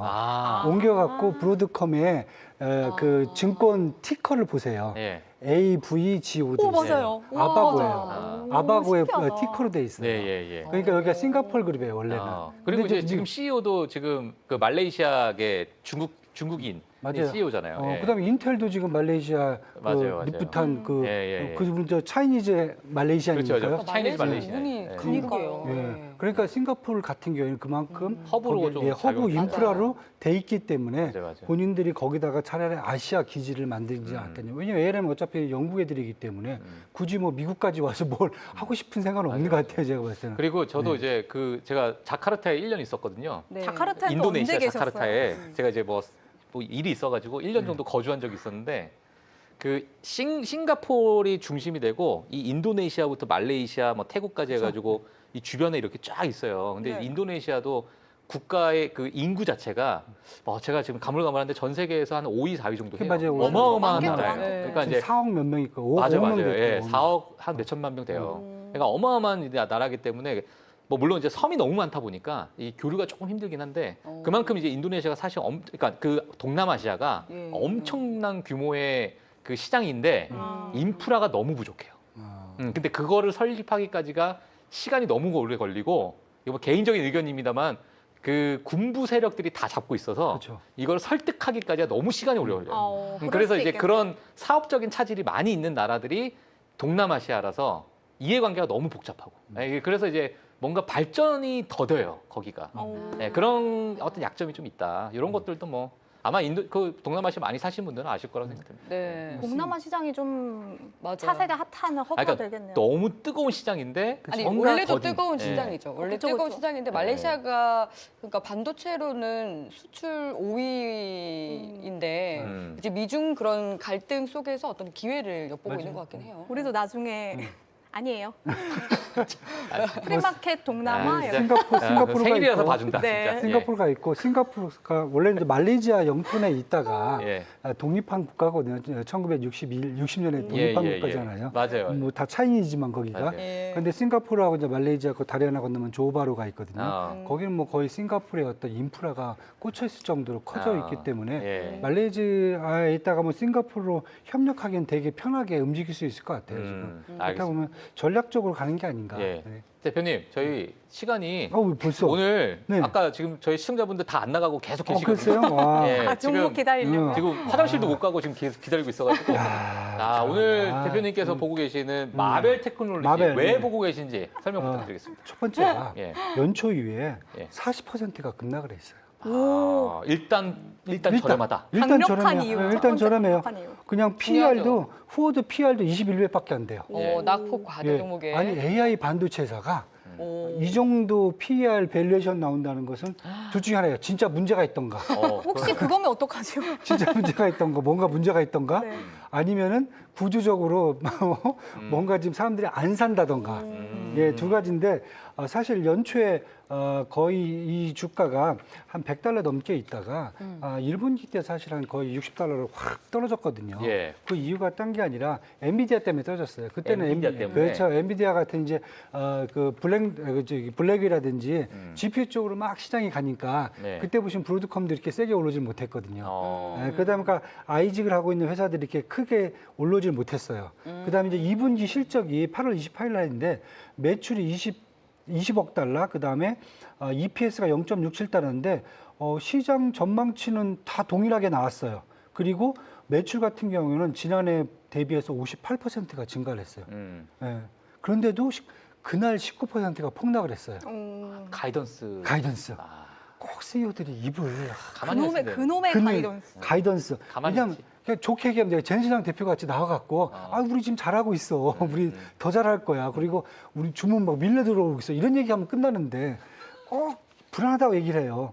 얘기하는 게 뭐냐면은 향후에 그 기술적 전망치를 충분히 달성을 할 수가 있는데, 그러니까 중국 매출이라든지 아니면 이제 아이직 쪽에서의 GPU에 매출이 떨어진다 이런 얘기를 계속 하는 거예요. 예. 그러다 보니까 사실 이제 주가가 이제 못 올라오고 지금 밑에서 이제 딱 붙어 있는데, 지금 이제 이 회사 같은 경우에는 아이직하고 주문형 반도체하고 예. 그다음에 CXL 솔루션을 줘요. CXL. CXL 오늘 우리 삼성 우리 한국 그 그쵸? 국내 시장에서도 뭐 핫했잖아요. 삼성전자와 SK 하이닉스가 예. 그다음에 마이크론까지요. 이 세 개가 이 마벨 테크놀로지가 갖고 있는 CXL 솔루션이죠. 이 제품이죠. 이 제품에 퀄 통과를 했어요, 오늘요. 퀄 통과했다. 네, 퀄 예. 통과했다. 그러니까 뭐냐면은 마벨은 또 CXL 그런 제품 중에서도 또 단연 또 예. 눈에 돋보이거든요. 예. 그런데 아직 CXL 솔루션 같은 경우는 지금 상용화가 그렇게 크게 돼 있지는 않아요. 그럼 저는 이제 두 개를 본 거죠. 브로드컴이 아이지가 갖고 저렇게 고객을 막 유치한다. 물론 이제 이 블랙웰 쪽에 주문을 이제 못할 정도로 밀려 있으니까. 그게 뭐 일단 이쪽으로 올 수 있어요. 예. 온다 그러면은 그럼 브로드컴이 왔다. 그럼 마벨까지도 갈린다는 거죠. 브로드컴도 만약에 캐파가 쫙 차면은 낙수 캐파 효과가 또 차면 있을 그다음에 수 이제 있다. 마벨로 가야 되죠. 물론 기술적으로 마벨이 약간 떨어지긴 해요. 예. 그런데 그다음에 마벨이고 그다음에 CXL 솔루션이 이제 나오기 시작하면은 예. 저는 괜찮을 것 같아요. 여기 지금 삼성전자, SK 하이닉스, 마이크론 같은 경우에는 네. 퀄 통과하면서 여기에 이제 거기 D램을 줘야 되거든요. 그 D램에 대한 수요가 또 엄청날 수가 있거든요. 그쵸. 예, 그 기술을 갖고 만약에 했을 경우에 저는 이렇게 본다면은 앞으로 이제 마벨이 이제 그 만든 제품이 스트럭테라라고 해서 스트럭테라예요, 이름이. 2.0이에요. 이 제품을 이제 출시가 눈앞에 다가왔다는 거죠. 그럼 요 두 개가 나온다 그러면은 지금 2025년 올해예요. 올해 이제 이 마벨 테크놀로지의 매출 전망치가 84억 달러예요. 84억 달러. 전년에 비해서 45% 증가를 보고 있는데 아. 현재 1분기, 2분기는 작년에 비해서 50%가 증가를 했어요, 이미.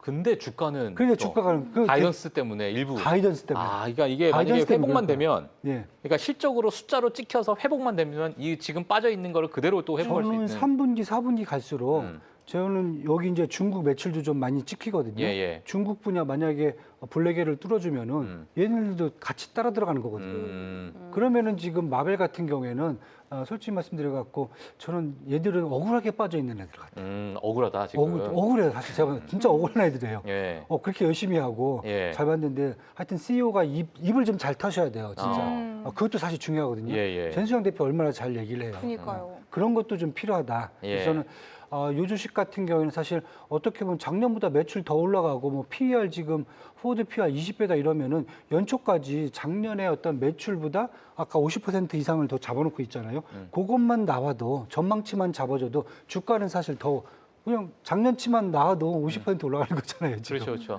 50면 100%네. 그렇죠.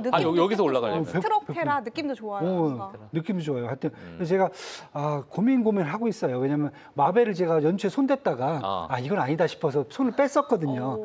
차라리 엔비디아로 가자. 예. 그런데 요즘 들어서는 마벨도 이제는 이제 올 만큼 왔다. 네, 고생 많이 했고 근데 그동안 열심히 했으니까. 그러니까 이제 예. 보상을 받아야겠다. 이제 보상을 받을 때가 되지 않은가. 다음 주 이완수 대표님 나오실 때 네. 왜 또 모자 쓰고 나오셨다고요? 오늘의 룰루레몬처럼 아니 그때가 이렇게 하실지 시작 발표가 아니면 해째글 해째가 하실지 3개월 남았어요.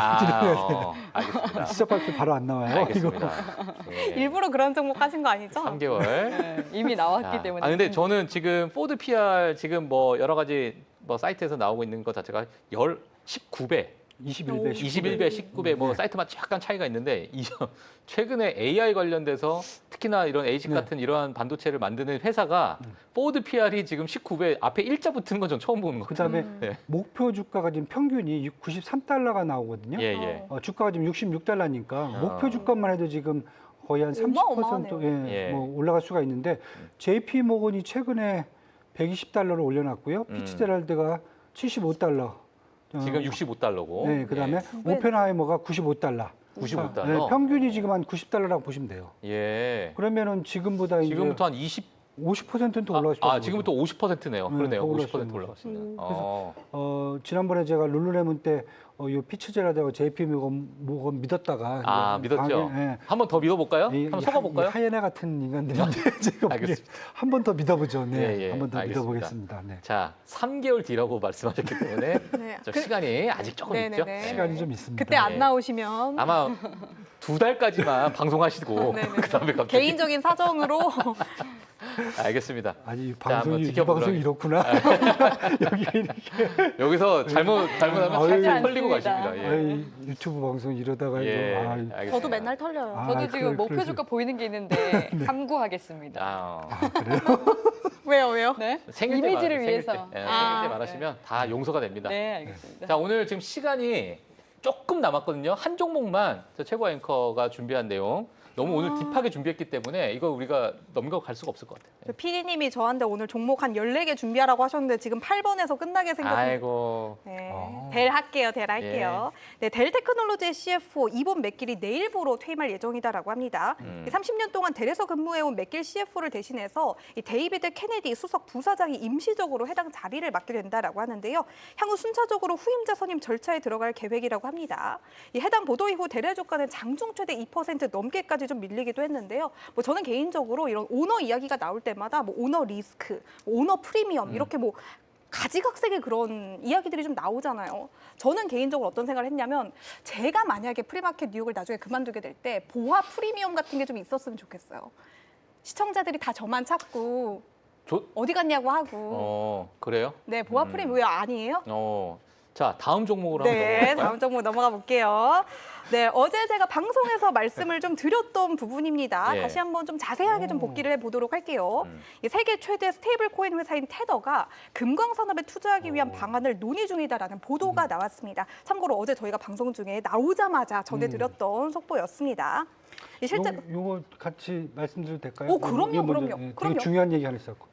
먼저. 저 먼저요? 알겠습니다. 하모니 골드 마이닝. 네, 실제로 테더의 파올로 아르도이오 CEO는 지난 5월에 열린 비트코인 2025 컨퍼런스에서 비트코인을 흔히 디지털 금이라고 우리는 부르지만 금은 우리에게 자연의 비트코인과도 같다라고 이야기한 바가 있다고 합니다. 당시 그는 금 투자 확대가 스테이블 코인의 안정성 그리고 신뢰도를 높이는 동시에 디지털 자산과 실물 자산을 연결하는 고리 역할을 할 것이다라고 좀 강조를 하기도 했다고 하는데요. 뭐 실제로 테더는 이미 스위스 7위 금고에 87억 달러 규모의 금괴를 좀 보관하고 있다고 하죠. 제가 좀 브리핑을 이어나가고 싶은데 우리 대표님께서 기다리고 계시니까 맨 뒤로 넘어가서 한마디만 좀 하고 넘어갈게요. 네, 참고로 요즘 금값은 좀 고공행진을 하고 있습니다. 저희가 방송 중에 뭐 많이들 짚어드렸지만 뭐 거의 연일 사상 최고치를 계속해서 좀 경신을 하고 있는 모습이죠. 제가 아까 금 가격을 봤을 때도 거의 3,700달러에 달하는 모습인데요. 지금 한번 좀 볼까요?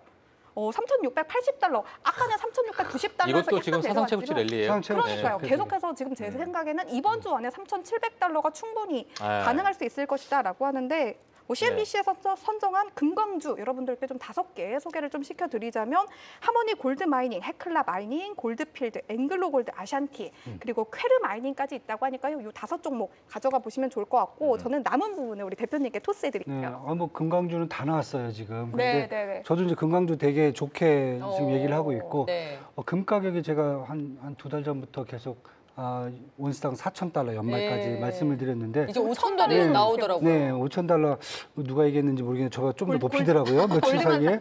예, 저는 3개월 전에 4,000달러 얘기했을 때 아무도 믿질 않더라고요. 제 또 이상한 얘기 한다 그러는데 다른 것보다 지금 2가지 요인이에요. 아까 좀 말씀드렸던 코인 문제가 지금 딱 들어왔어요.